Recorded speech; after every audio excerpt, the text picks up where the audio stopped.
Episode 51 सोना और सिद्धार्थ। अब तक जो कि आरिश के कानों तक पहुंच भी रहे थे, पर आरिश उन सबको अनदेखा और अनसुना कर दे रहा था। उसे किसी से भी नहीं मिलना था और न ही उसे किसी से कोई बातें करनी थी। काकी आरिश के इस हरकत से अच्छी तरह से वाकिफ हो गई थी।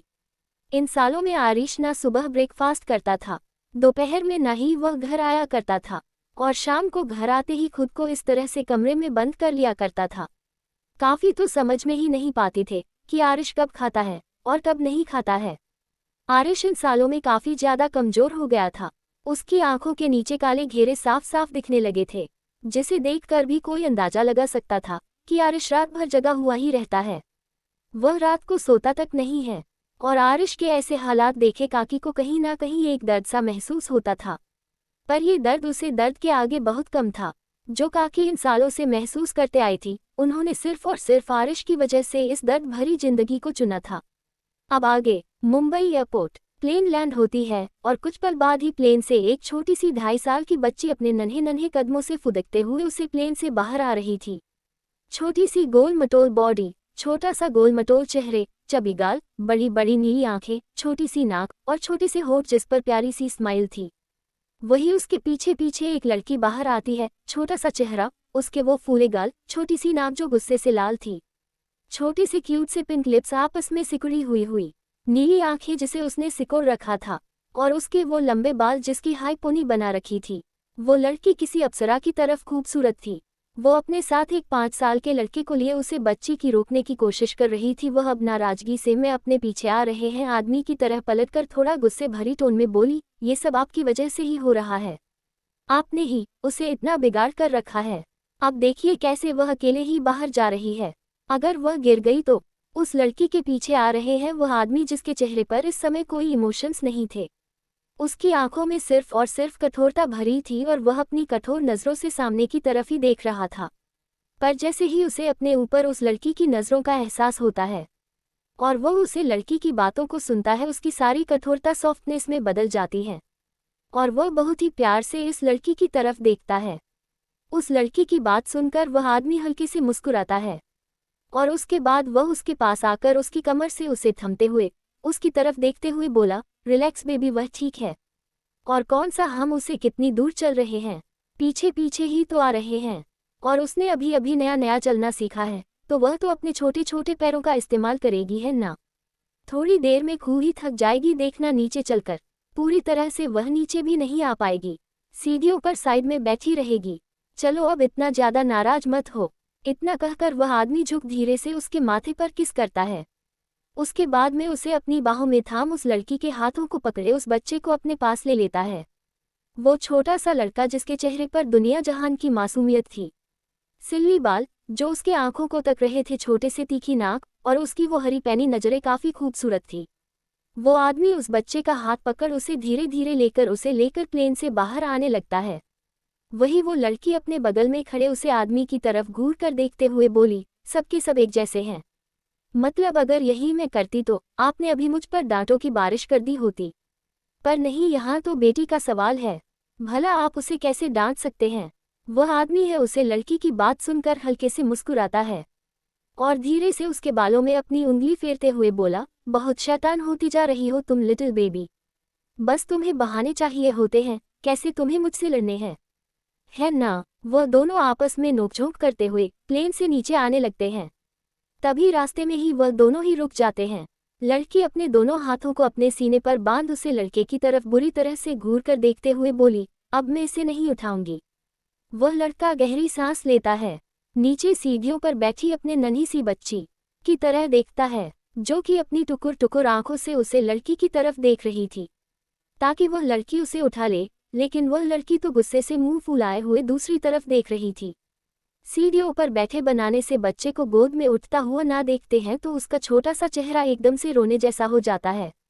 वही वह लड़का जो कि सारी हरकतें खामोशी से देख रहा था, वह गहरी सांस लेता है और अपने हाथों को पकड़े खड़े उस छोटे से बच्चे की तरफ देखते हुए प्यार से उसके सिर पर साथ फिरते हुए बोला, आदिश बच्चे, क्या तुम डैडी को छोड़ सकते हैं, डैडी आपकी प्रिंसेस को गोद में कैरी करेंगे।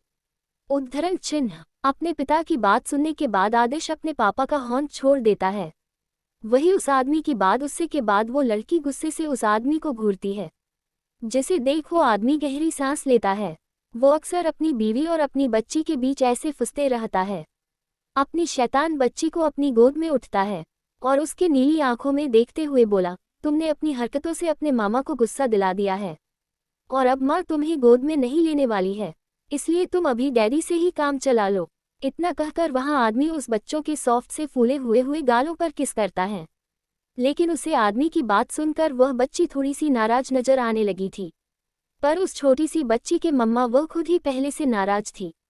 वह अपना मुंह फेरती है और तेजी से अपने बेटे के हाथों को पकड़े सीढ़ियों से उतरते हुए नीचे जाने लगती है। वह आदमी अपनी बीवी बच्चों के सरकत को देखकर मुस्कुराते हुए धीरे धीरे नीचे उतरता है और उसे लेकर एयरपोर्ट के अंदर से होते हुए अपना लगेज के साथ बाहर आने लगता है। इस समय भी उसके चेहरे पर कोई इमोशंस नहीं थे। उसने अपनी नन्ही सी बच्ची को अपनी गोद में ले रखा था और उसके बगल में वह लड़की उसकी बाजू को खुन्नस में पकड़े धीरे धीरे चल रही थी। वही उस लड़की ने अपने बेटे के नन्हे हाथों को भी पकड़ रखा था। वहीं एक हेल्पर उनके लगेज को लेकर उनके साथ ही पीछे पीछे चल रहा था। अभी वह अपना लगेज लेकर बाहर आ ही रहा था कि तभी वहां कुछ लोग आकर अपने सर को झुकते हुए उसे लड़के की तरफ देखकर बहुत ही रिस्पेक्टफुली विश करते हैं, good morning sir, good morning ma'am, और गुड मॉर्निंग लिटिल मास्टर और लिटिल प्रिंसेस। वह आदमी अपने शांत नजरों से उन सब की तरफ देखकर बस हल्के से अपना सिर हिलता है। वहीं उन सब की गुड मॉर्निंग सुनकर वह छोटी सी बच्ची तुरंत ही अपने पापा के गले में अपने छोटे से सर को घुसा देती है और उनसे लिपट जाती है, जिसे देखकर सभी के चेहरे पर स्माइल आ जाती है। वही वह लड़की जो थी वह बहुत ही धीमी और शांत आवाज में बोली, good morning all of you. उस लड़की के मॉर्निंग विश से सबके चेहरे पर एक बड़ी सी स्माइल आ जाती है। पर अपने पिता की ही तरह आदिश भी कुछ नहीं बोलता है। वो बस अपनी हरी आंखों से सभी को शांति से देख रहा था। इसके बाद वह लड़की अपने बगल में खड़े लड़के के हाथों को पकड़ते हुए उसे खींचते हुए एयरपोर्ट से बाहर ले जाते हुए बोली, सिद्धार्थ सिंघानिया, अगर आप थोड़ी देर से स्माइल करते हुए उन सबके मॉर्निंग विशेष का जवाब दे देते तो आपके शब्द खत्म नहीं हो जाते। सिद्धार्थ, जिसने अपने बच्चों को अपनी गोद में ले रखा था, वह अपनी आंखें छोटी करके अपने आगे चल रही उस लड़की की तरफ देखता है और फिर धीरे से अपने हाथों को बढ़ाकर उसके बालों को बिगड़ते हुए बोला, मैसेज सोना सिद्धार्थ सिंघानिया, तुम अच्छी तरह से जानती हो कि मुझे दूसरों से बातें करने में कोई इंटरेस्ट नहीं आता है, इसलिए तुम अगली बार से मुझे ये बेतुका सा आइडिया तो देना ही मत, वरना। उद्धरण चिन्ह। वह लड़का अपनी आंखें दिखाते हुए सोना को धमकता है, जिसे देखकर सोना उससे डरने की वजह और भी गुस्से से अपनी बड़ी बड़ी नीली आंखें उसे दिखा रही है, जिसे देखकर सिद्धार्थ जोर से हंस पड़ता है। मतलब सच में उसकी बीवी थी जो उससे डरने की बजाय हमेशा है उसके उलट ही काम किया करती थी। वही सिद्धार्थ की गोद में नन्ही सी बच्ची अपने माँ और पापा के झगड़े को देखने के लिए तुरंत अपने छोटे से सर को बाहर निकालकर उन दोनों की तरफ अपनी बड़ी बड़ी टुकुर टुकुर नीली आंखों से उन दोनों की तरफ देखने लगती है। वही सोना के हाथों को पकड़े हुए आदिश अपने माँ पापा के झगड़े को सुनते हुए बस खामोशी से उन दोनों की तरफ देख रहा था। उसकी हरी आंखें काफी ज्यादा शांत नजर आ रही थी। Siddharth Singhania, height 6 feet 5 inch, muscular body जो कि इस समय उसके शर्ट के ऊपर से ही उभर कर दिख रही थी। उसकी ऐसी पर्सनैलिटी थी कि देखने के बाद उससे नजरें फेर पाना सच में काफी ज्यादा मुश्किल था। उसकी वह नीली तीखी नजरें जो कि ज्यादातर एक ही लड़की पर टिकी होती थी, क्योंकि उसके अलावा उसके जिंदगी में और किसी की कोई कीमत नहीं थी। उसकी तीखी नाक जिस पर हमेशा गुस्सा और एरोगेंटनेस भरा रहता था। पर यह सब सिर्फ दुनिया वालों के लिए ये सारी चीज उसके सामने खड़ी और छोटी सी लड़की के आगे खत्म हो जाता था। और उसके वक्त पतले से लिप्स उफ क्या कातिल लगती थी। कहने को तो अमेरिका में अपने बिजनेस की दुनिया में राज करता है, पर सिद्धार्थ ने कुछ समय पहले ही इंडिया में अपना बिजनेस सेटल किया था, जिसके सेटलमेंट के लिए इसे कुछ वक्त के लिए इंडिया मजबूरी में आना पड़ा था, वरना वो अमेरिका से कभी भी इंडिया नहीं आता। सिद्धार्थ अपनी नीली सॉफ्ट नजरों से अपने बगल में सोना की तरफ देखता है, जिसकी हाइट 5 फीट 5 के आसपास थी, और वह छोटी सी गोल में मेटल सी लड़की या ऐसी लड़की थी जो उसके पूरे दिल पर अकेला राज करती थी। उसके वह छोटा सा गोरा सा चेहरा, उसकी वह छोटी सी नाक जिस पर इस समय नाराजगी बैठा हुआ था, जो फूल रही थी, पचक रही थी, और वह काफी ज्यादा प्यारी लग रही थी। उसके फूले हुए फ्लिफी चब्बी गाल और उसके बाद छोटे से पंखुड़ी जैसे मासूम और सॉफ्ट होठ, जिसे एक बार कोई जोर से दबा दे तो वह तुरंत है अपनी रंगत बदल ले। उसकी वो बड़ी बड़ी समुद्र सी गहरी नीली आंखें जो कि इस समय सामने की तरफ देख रहे थे। सिद्धार्थ हल्के से मुस्कुराता है और वह उसे कंधे से पकड़ते हुए अपने करीब करते हुए उसके चेहरे को भी पीछे से ही पकड़कर अपनी तरफ टर्न करता है और उसके छोटे से नाक पर अपनी अच्छी नाक को रब करते हुए बोला, तुम कितना ज्यादा गुस्सा करती हूँ वाइफी। मैंने कितनी बार कहा है कि इतना गुस्सा सही नहीं है। चलो अब गुस्सा करना बंद करो और जल्दी जल्दी घर चलो। क्या तुम्हें भूख नहीं लगी है? इतना कहकर सिद्धार्थ सोना को कसकर उसके हाथों को पकड़कर से लेकर तुरंत एयरपोर्ट से बाहर आ जाता है। एयरपोर्ट के बाहर उसकी गाड़ी पहले से ही उसे पिक करने के लिए खड़ी थी।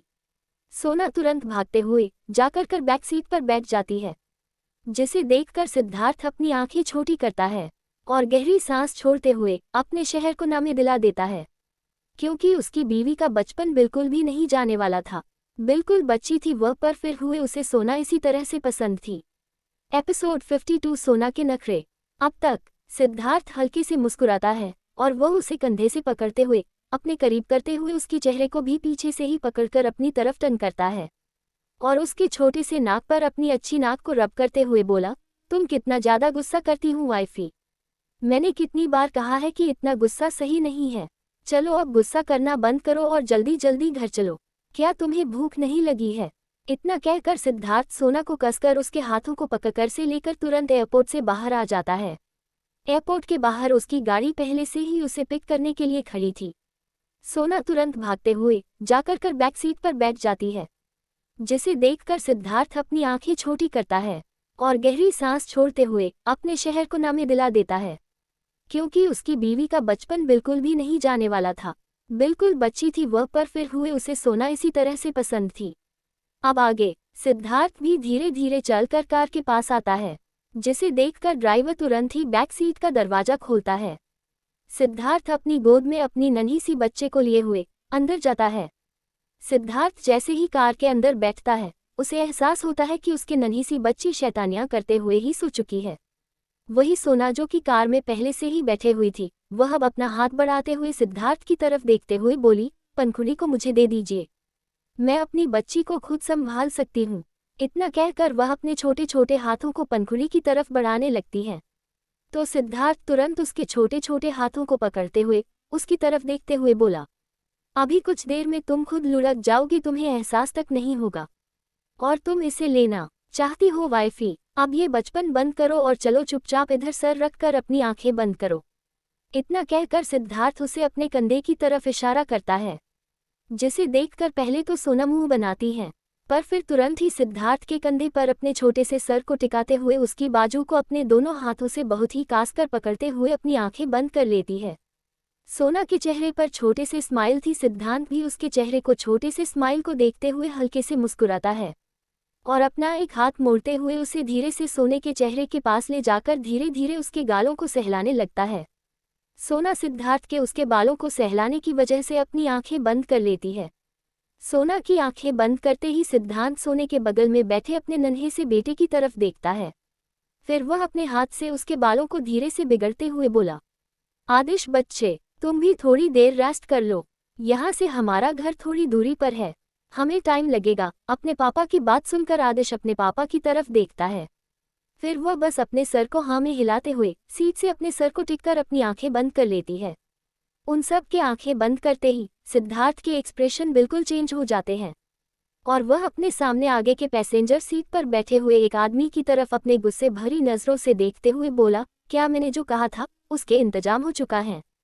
सिद्धार्थ की आवाज पहले ही धीमी थी, पर उसकी आवाज में एक अजीब सा ठंडापन और एक अजीब सा रौब महसूस किया जा सकता था। आगे बैठा हुआ आदमी सिद्धार्थ की बातों को सुनकर तुरंत ही अपने सर को धीरे से सिद्धार्थ की तरफ टर्न करता है और अपनी घूरती हुई नजरों से उसकी तरफ देखते हुए बोला, देखो सिद्धार्थ, पहली बात तो तुम इस तरह से मुझसे बातें करना बंद करो यार। तुम्हारी आवाज कितनी ज्यादा भयंकर है। जब भी मैं तुमसे बातें करती हूँ मुझे ऐसा लगता ही नहीं है कि तुम मेरे दोस्त हो। मुझे ऐसा हमेशा लगता है कि तुम एक नंबर की शैतान हो और अभी भी तुम उसी तरह से मुझसे बात कर रहे हो। देखो, अगर तुम डराओगे तो फिर मैं तुम्हारी एक भी काम पूरे नहीं करके दूंगा, समझे तुम? उसे लड़के की बात सुनकर सिद्धार्थ अपने दांत पीस लेता है और वह अपने दांत किटकीटते हुए उसे लड़के की तरह अपनी नीली नजरों से घूरते हुए बोला, तुम मुझे कल सुबह ऑफिस में आकर मिलो, आर्यन खन्ना। सिद्धार्थ की आवाज इतनी ज्यादा डरावनी थी कि आर्यन का मुंह रोने जैसा हो गया था। और वह अपने मुंह को बनाए हुए अपनी मायूस नजरों से सिद्धार्थ की तरफ देखते हुए बोला, मैंने बस तुमसे ये कहा था कि तुम अपनी टोन थोड़ा सा बदल लो। यह नहीं कहा था कि तुम मुझे धमका कर छोड़ दो, पागल आदमी। इतना कहकर वह वापस से आगे पलटकर सामने की तरफ देखने लगता है। वह बिल्कुल एक छोटे बच्चों की तरह नाराज हुआ बैठा हुआ था।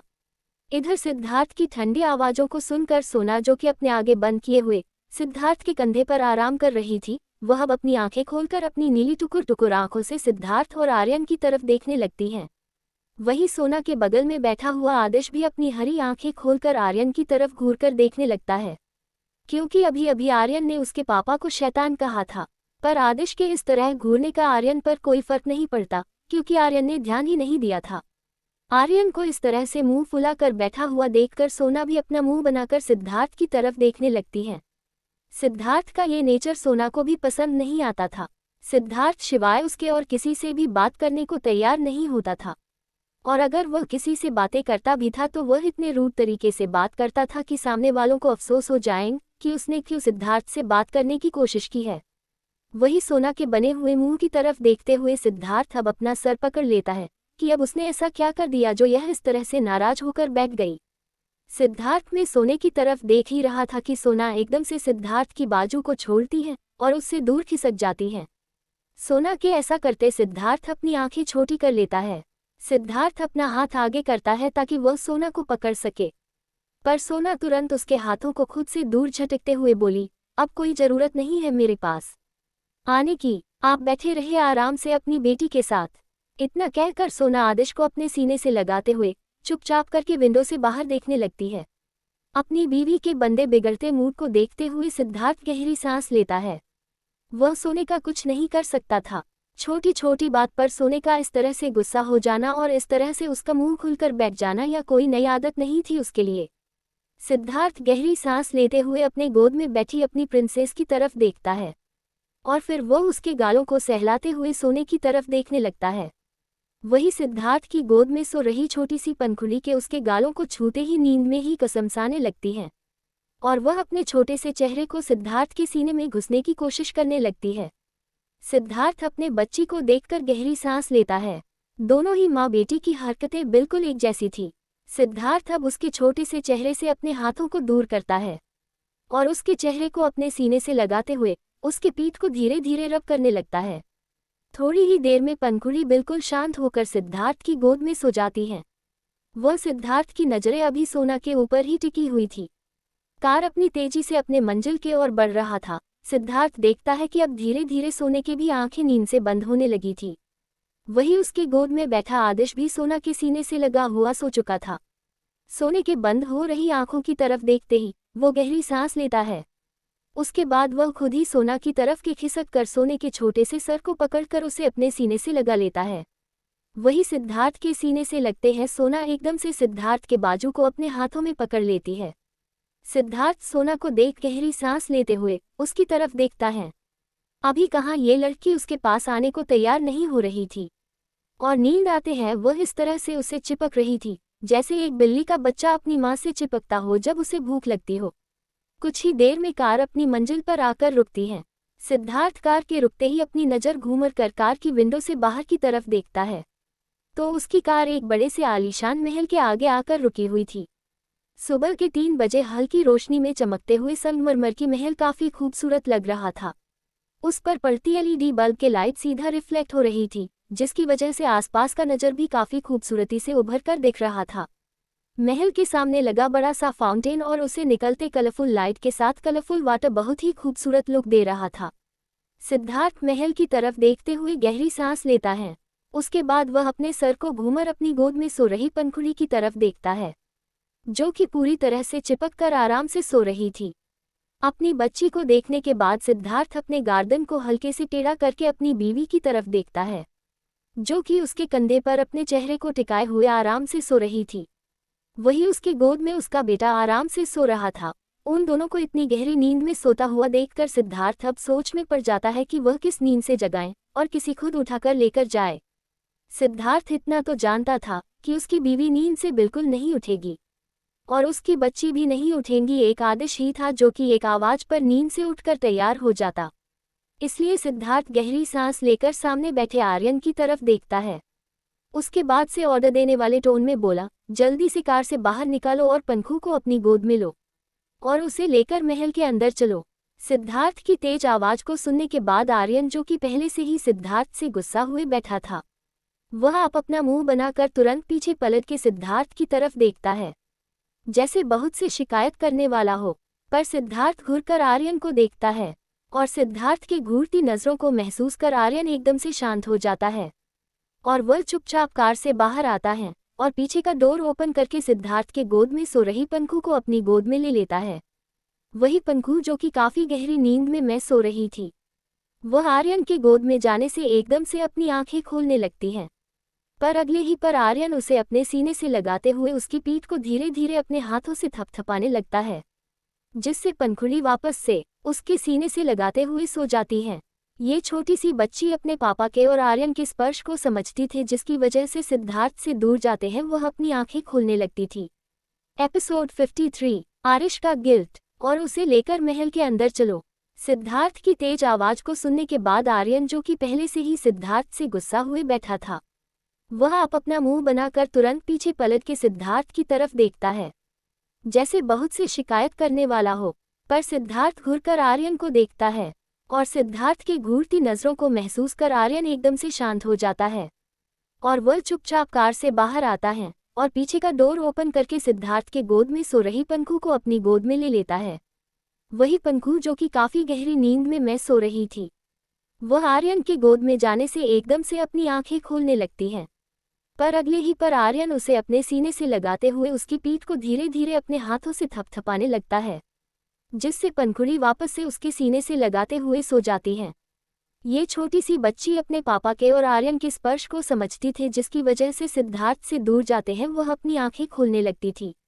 अब आगे आर्यन की पंखुड़ी को अपनी गोद में लेने के बाद सिद्धार्थ धीरे से अपना हाथ बढ़ाकर आदिश के सर पर अपने हाथों को फेंटते हुए उसे आवाज देकर उसे नींद से जागने की कोशिश करते हुए बोला, आदिश बच्चे, गेट अप, बेटा देखो हम घर पहुंच गए हैं। सिद्धार्थ के उठाने पर आदिश आंखें तुरंत ही खोल देता है और वह अपनी नींद भरी है नजरों से सिद्धार्थ की तरफ देखता है, तो सिद्धार्थ बहुत ही प्यार से उसके गालों पर अपने हाथ फेरते हुए उसे इतनी गहरी नींद से उठने के लिए पहले माफी मांगता है। उसके बाद उसके बालों को सहलाते हुए उसे कार से बाहर आने का इशारा करता है। अपने पापा का इशारा समझते हुए आदिश तुरंत ही सोने की गोद से उतर जाता है और वह अपने छोटे छोटे पैरों से कार से बाहर निकल जाता है। कार से बाहर निकालने के बाद आर्यन तुरंत ही आदिश के हाथ को थाम लेता है। इधर सिद्धार्थ और सोना को अपनी गोद में लिए हुए कार से बाहर आता है। सिद्धार्थ जैसे ही सोना को अपनी गोद में उठाता है, सोना नींद की वजह से एकदम से उसके बाहों में खुद को समेट लेती है। उसकी छोटी सी बॉडी पूरी तरह से सिद्धार्थ की मजबूत बाहों में छिपी हुई थी। सिद्धार्थ सोना को अपनी गोद में लिए हुए सीधा महल के अंदर अपने कदम बढ़ा देता है। वही नींद से बोझिल हो रही आदिश की आंखें वह जबरदस्ती अपनी छोटी छोटी आंखों को खोलने की कोशिश करते हुए सिद्धार्थ के पीछे पीछे चल रहा था। वह जानता था कि उसके डैडी ने उसकी मम्मी को अपनी गोद में ले रखा है और उसकी नन्ही प्रिंसेस इस समय उसकी चाचू की गोद में है, जिसकी वजह से उसे खुद ही चल कर जाना होगा और इसमें आदिश को कोई दिक्कत भी नहीं नजर आ रही थी। वह तेजी से अपने कदम बढ़ाता हुआ सीधा महल के अंदर आता है और वह भागते हुए अपने कमरे की तरफ बढ़ जाता है। सिद्धार्थ अपने बेटे के इस हरकत को देखकर बस गहरी सांस लेते हुए अपने सर को नामे हिला देता है। सिद्धार्थ सोना को लेकर अपने कमरे की तरफ अपने कदम बढ़ा देता है। वही सिद्धांत को उसके कमरे की तरफ ज्यादा हुआ देखकर आर्यन भी पंखुड़ी को अपनी गोद में लिए हुए सिद्धार्थ के कमरे की तरफ चल देता है। इधर सिद्धार्थ सोना को लिए अपने कमरे में आता है और वह धीरे से सोना को बेड पर लेटा देता है। सोने को बेड पर लेटाने के बाद सोना को ब्लैंकेट से कवर करता है। फिर वह पलटकर दरवाजे के पास आता है, जहां पर आर्यन पंखुड़ी को अपनी गोद में लिए हुए खड़ा था।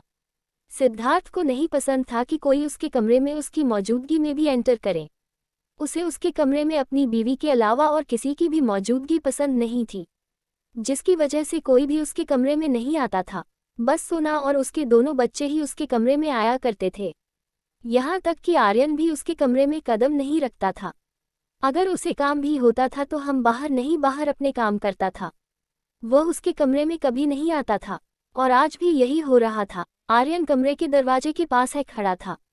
सिद्धार्थ कमरे के दरवाजे के पास आकर धीरे से पंखुड़ी को आर्यन की गोद से अपनी गोद में लेता है। आर्यन की गोद से सिद्धांत की गोद में जाते ही पंखुड़ी अपनी छोटी सी बॉडी को सिद्धार्थ की बाहों में छुपाने लगते हैं। वही अपनी बच्ची को इस तरह से अपनी बाहों में समाता हुआ देखकर सिद्धार्थ के चेहरे पर एक प्यार से मुस्कुराहट आ जाती है और वह आर्यन की तरफ देखते हुए बोला, सुबह 9 बजे तुम मुझे ऑफिस में आकर मिलो और अभी जाकर 2 घंटे आराम से सो सकते हो तुम। अभी सुबह के 4 बजे ही बज रहे हैं। इतना कहकर सिद्धार्थ आर्यन को जाने का इशारा कर देता है। वही आर्यन खुन्नस भरी नजरों से सिद्धार्थ को ही घूर रहा था। इस जालिम आदमी को इतना भी नहीं हो रहा था कि हाँ कितनी रात हो गई है, मेरी वजह से तुम इतनी परेशान हुए हो तो आज तुम यहीं पर रुक जाओ, सुबह मेरे साथ ही ऑफिस चल जाना। लेकिन नहीं, मजाल है इस आदमी के मुंह से ऐसा कोई एक शब्द भी निकल जाए। ये आदमी दुनिया इधर से उधर कर सकता था लेकिन अपने घर में किसी को रहने नहीं दे सकता था। और वह अगर कभी कभार आर्यन को यहाँ रुकने देता था तो वह भी सिर्फ और सिर्फ सोना के जिद पर, वरना वह तो आर्यन को इस घर में कदम तक न रखना दे। आर्यन अपनी नजरों से उसे घूरता हुआ सीधा वहां से चला जाता है। उसके जाने के बाद सिद्धार्थ भी गहरी रही सांस लेता है और वह कमरे का दरवाजा बंद कर लेता है। सिद्धांत पंखुड़ी को लेकर बेड के पास आता है और वह धीरे से पंखुड़ी को सोना के बगल में लेटा देता है। उसके बाद खुद चेंजिंग रूम में चेंज करने चला जाता है। सिद्धार्थ चेंज करके बाहर आता है। उसके हाथों में पंखुड़ी की नाइट ड्रेस थी। सिद्धार्थ बेड के पास आकर पंखुड़ी की नाइट ड्रेस को चेंज करता है और आराम से उसे सुलाने के बाद उसके चेंज किए हुए कपड़ों को वही बास्केट में डाल देता है।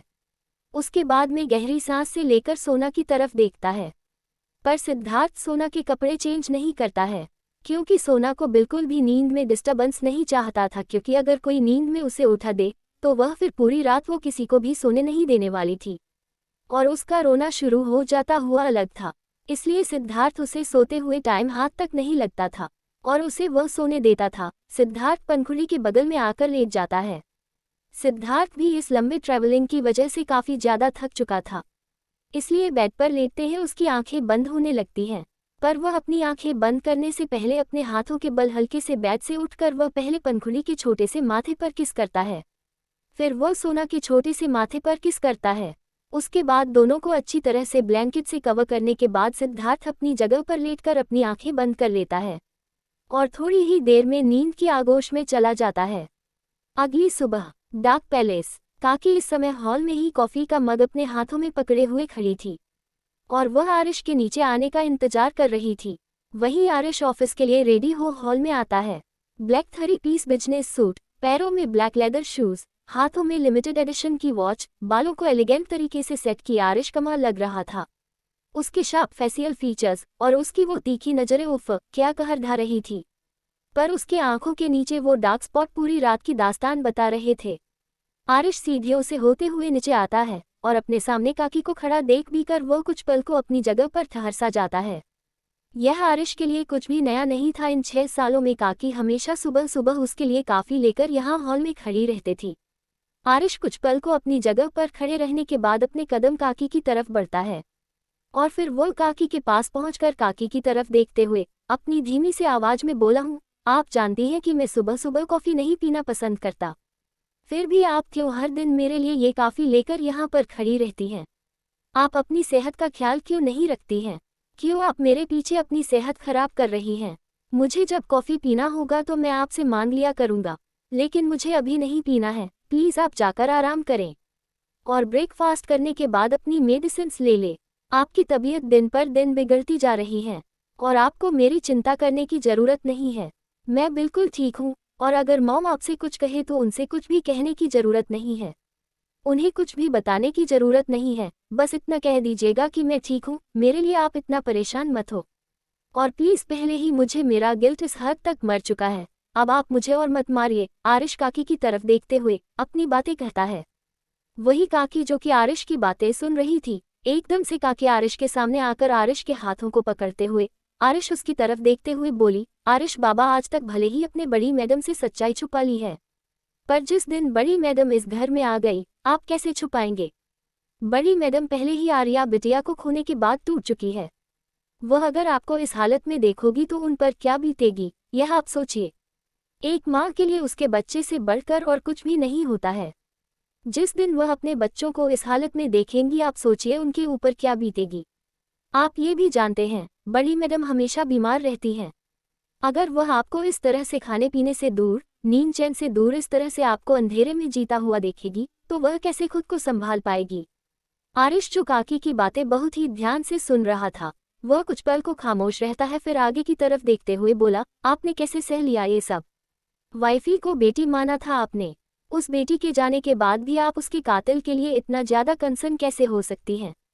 आप जानती हैं, आपने सब कुछ अपनी आंखों से देखा है। मैंने क्या कुछ नहीं किया है आपकी बेटी के साथ, फिर भी आप खामोशी से सब कुछ देखते रही। न जाने मैंने अपने ही हाथों से आपके दिल के कितने टुकड़े किए हैं, आपको किन किन तकलीफों को सहने के लिए मजबूर किया है। फिर भी आज आप अपनी तकलीफों को भूलकर मेरी तकलीफों को खुद से बढ़कर रख रही हैं। आपकी हालत देखिए, आज इस हालत का जिम्मेदार भी मैं ही हूँ। आपकी हालत तक नहीं है कि आप किचन में जाकर मेरे लिए खाना बना सके, फिर भी आप क्यों इतनी मेहनत करते हैं? मैं सिर्फ अपनी वाइफी का ही नहीं बल्कि आपका भी गुनहगार हूँ। मैंने सिर्फ उसे तकलीफ नहीं दी है, मैंने आपको भी तकलीफ दी है।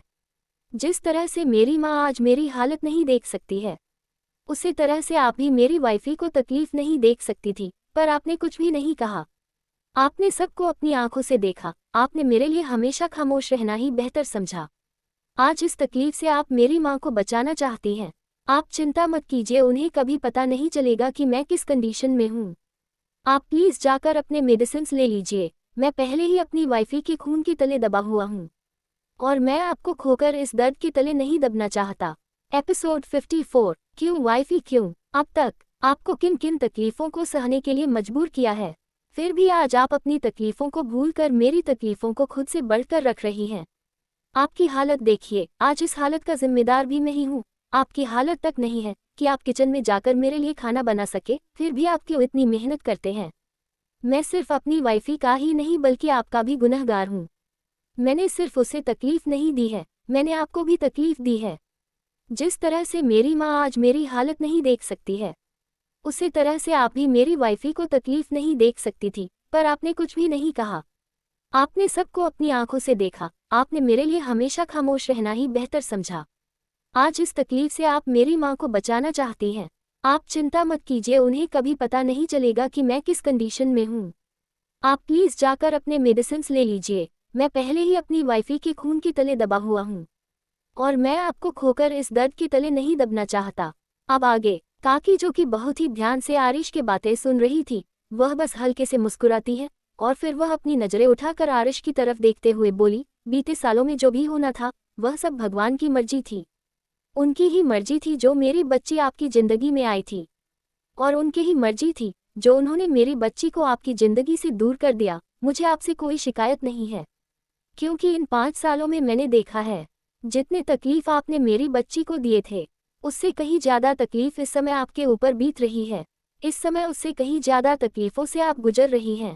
काकी की बात सुनने के बाद आरिश बस हल्के से मुस्कुराता है, और फिर वह वहीं पर छोड़ पैलेस से बाहर निकलते हुए बोली, आप प्लीज़ जाकर मेडिसिन खा लिया, और मैं रात को देर से आऊँगा, तो तब तक आप मेरा इंतज़ार मत कीजिएगा। मुझे आज एक इम्पॉर्टेंट मीटिंग में जाना है, जिसकी वजह से हो सकता है मुझे आने में देर हो जाए।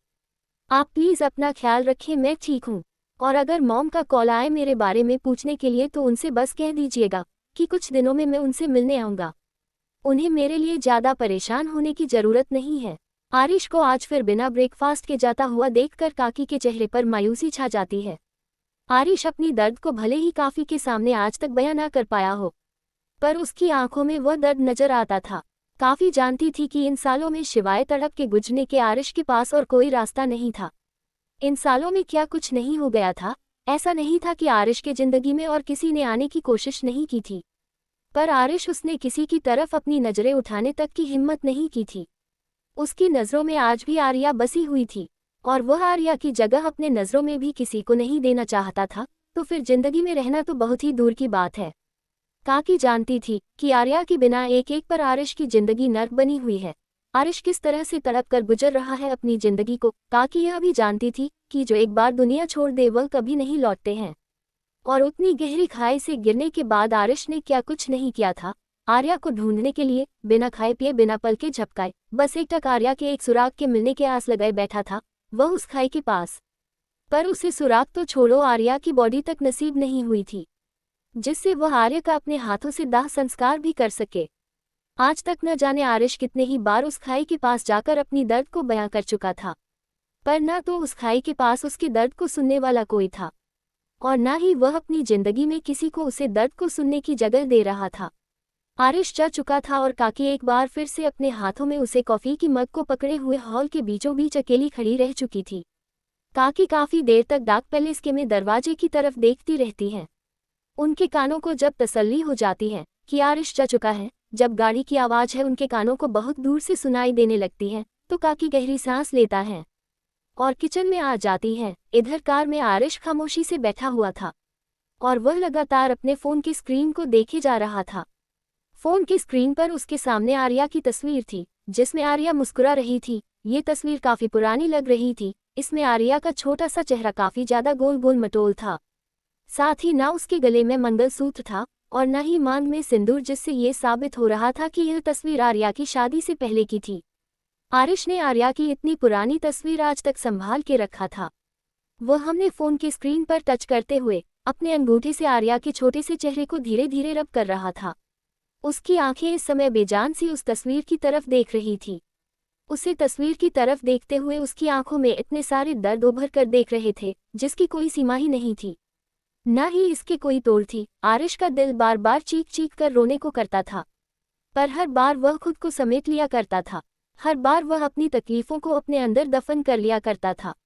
पर जब जब आर्या की तस्वीर उसकी आंखों के सामने आती थी, जब जब आर्या का आंसुओं से भरा चेहरा उसके आंखों के सामने आता था, वह खुद को उसे दर्द को महसूस करने से रोक नहीं पाता था। वह 3 साल जो अपनी जिंदगी में कभी नहीं चाहता था, वह उन यादों को अपनी जिंदगी में याद के तौर पर भी नहीं रखना चाहता था।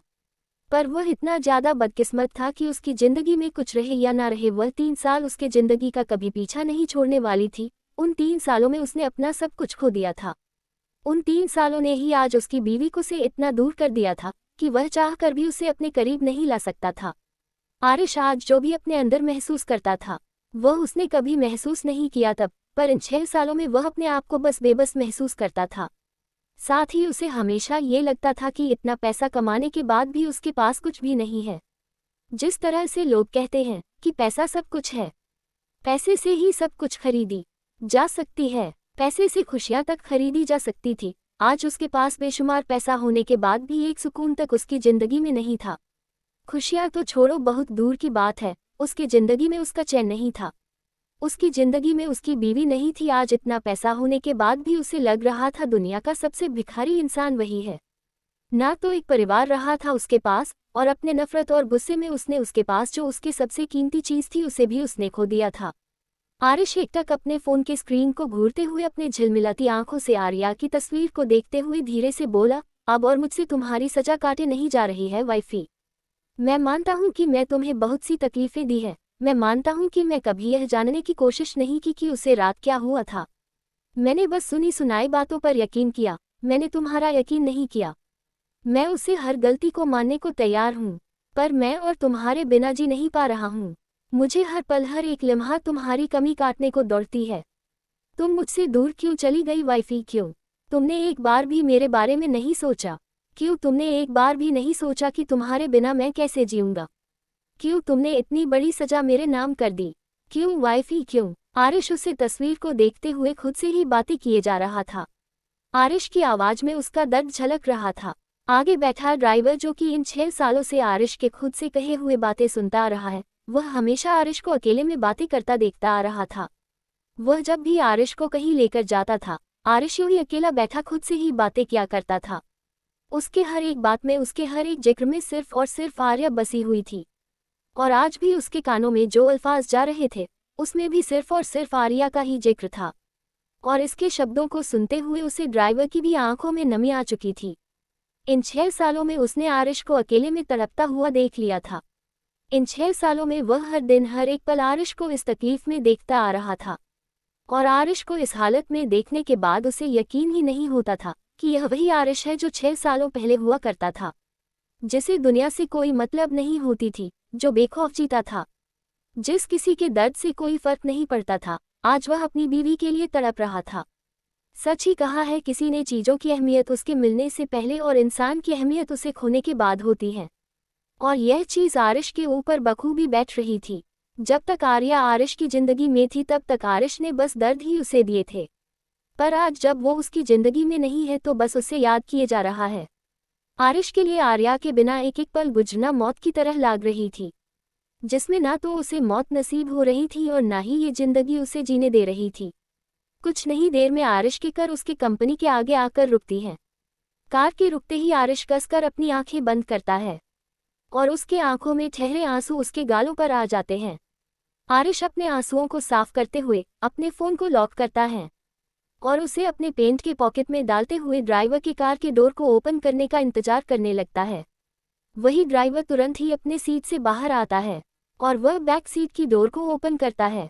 दरवाज़ा ओपन करने के बाद साइड हो जाता है।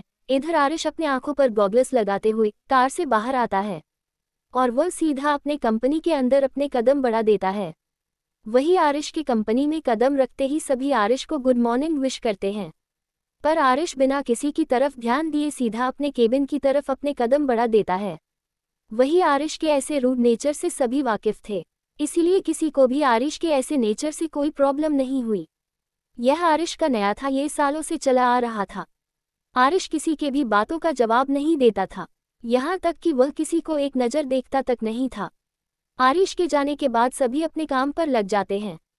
वही आरिश अपने केबिन का डोर ओपन करता है और अपने केबिन में इंटर करता है। केबिन में इंटर करते हैं आरिश की आंखों को जैसे सुकून मिल जाता है और उस दर्द भरी आंखों में एक चमक आ जाती है। होठों पर एक प्यारी सी स्माइल लिए आरिश सामने की तरफ देख रहा था। एपिसोड 55, सुकून की तलाश। और सोना और सिद्धार्थ। अब तक दरवाजा ओपन करने के बाद साइड हो जाता है। इधर आरिश अपने आंखों पर गॉगल्स लगाते हुए कार से बाहर आता है और वह सीधा अपने कंपनी के अंदर अपने कदम बढ़ा देता है। वही आरिश की कंपनी में कदम रखते ही सभी आरिश को गुड मॉर्निंग विश करते हैं, पर आरिश बिना किसी की तरफ ध्यान दिए सीधा अपने केबिन की तरफ अपने कदम बढ़ा देता है। वही आरिश के ऐसे रूड नेचर से सभी वाकिफ थे, इसीलिए किसी को भी आरिश के ऐसे नेचर से कोई प्रॉब्लम नहीं हुई। यह आरिश का नया था, ये सालों से चला आ रहा था। आरिश किसी के भी बातों का जवाब नहीं देता था, यहाँ तक कि वह किसी को एक नज़र देखता तक नहीं था। आरिश के जाने के बाद सभी अपने काम पर लग जाते हैं। वही आरिश अपने केबिन का डोर ओपन करता है और अपने केबिन में इंटर करता है। केबिन में इंटर करते हैं आरिश की आंखों को जैसे सुकून मिल जाता है और उस दर्द भरी आंखों में एक चमक आ जाती है। होठों पर एक प्यारी सी स्माइल लिए आरिश सामने की तरफ देख रहा था। अब आगे आरिश के सामने हर तरफ सिर्फ और सिर्फ आर्या ही नजर आ रही थी। आरिश के केबिन के वॉल से लेकर विंडो तक आर्या की तस्वीरों से भरी हुई थी। आरिश अपनी नजरें को घुमाकर देखता है, वहां सिर्फ और सिर्फ आर्या का मुस्कुराता हुआ चेहरा नजर आ रहा था। उन तस्वीरों की तरफ देखते हुए आरिश के चेहरे पर एक स्माइल आ जाती है और आरिश मुस्कुराते हुए केबिन में अपने कदम रखता है और वह धीरे से उन तस्वीरों की तरफ अपने सॉफ्ट से नजरें डालते हुए बोला, good morning wifey. I know कि आज मैं लेट आया हूँ और इसके लिए तुम मुझे जो भी पनिशमेंट देना चाहो मुझे सब मंजूर है। तो चलो आओ अपने दिन की शुरुआत करते हैं। आरिश मुस्कुराते हुए अपनी बात कहता है और वह आकर अपनी चेयर पर बैठ जाता है। आरिश के चेयर पर बैठने के कुछ पल बाद ही उसके केबिन का डोर नॉक होता है, जिसे सुनकर आरिश बस गहरी सांस लेता है और वह अंदर आने की परमिशन दे देता है। आरिश का परमिशन मिलते ही और इसका असिस्टेंट आरिश के केबिन में इंटर करता है और वह बिना अपनी नज़रें इधर उधर घुमाए सीधा आरिश की तरफ देखते हुए आरिश के पास आता है और आरिश को गुड मॉर्निंग विश करता है। उसके बाद आरिश को आज के पूरे दिन का शेड्यूल बता देता है। पूरे दिन का शेड्यूल बताने के बाद वह चला जाता है।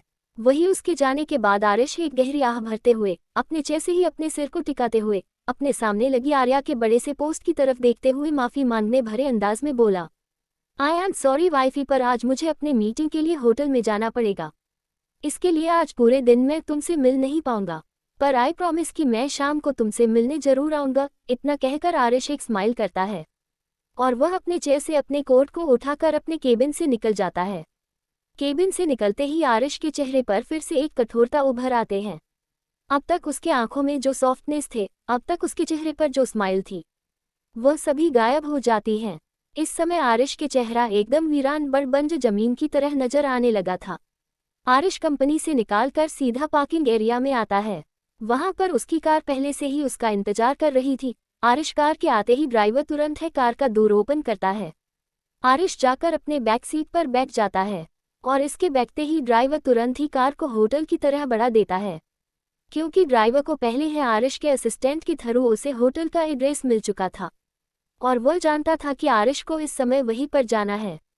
कार अपनी रफ्तार से अपने मंजिल की ओर बढ़ रहे थे। दूसरी तरफ सिद्धांत बेड पर बैठा हुआ था। उसने इस समय डार्क ब्लू कलर की 3 पीस कैरी किया था। बालों को जेल की मदद से सेट किए सिद्धार्थ बहुत डेसिंग और हैंडसम लग रहा था। उसके हाथों में डायमंड की वॉच तो पैरों में लेदर शूज, पर अभी बैग की तरफ देखते हुए उसके चेहरे पर इस समय झुंझुनाहट साफ साफ नजर आ रही थी। वही उसकी नजरें एक टक बैग पर ही टिकी हुई थी। वही बैग पर सोना बेफिक्रे से आराम से अपने पैरों को अलग अलग दिशाओं में फैलाए हुए आराम से सुकून से सो रही थी।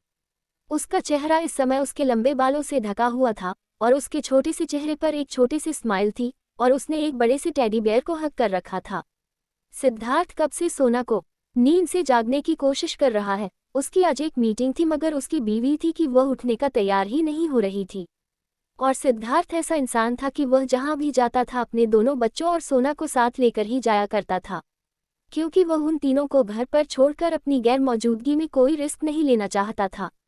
और उसके यही आदत की वजह से वह अक्सर हमेशा हर जगह पर लेट पहुंचा करता था, क्योंकि अगर वह अपने दोनों बच्चों को तैयार कर ले तो उसकी बीवी उसका लेट करवा देती थी, और अगर उसकी बीवी जिस दिन पहले तैयार हो गई उसके दोनों बच्चे ड्रामा करने लगते थे और वह दोनों लेट करवा देते थे।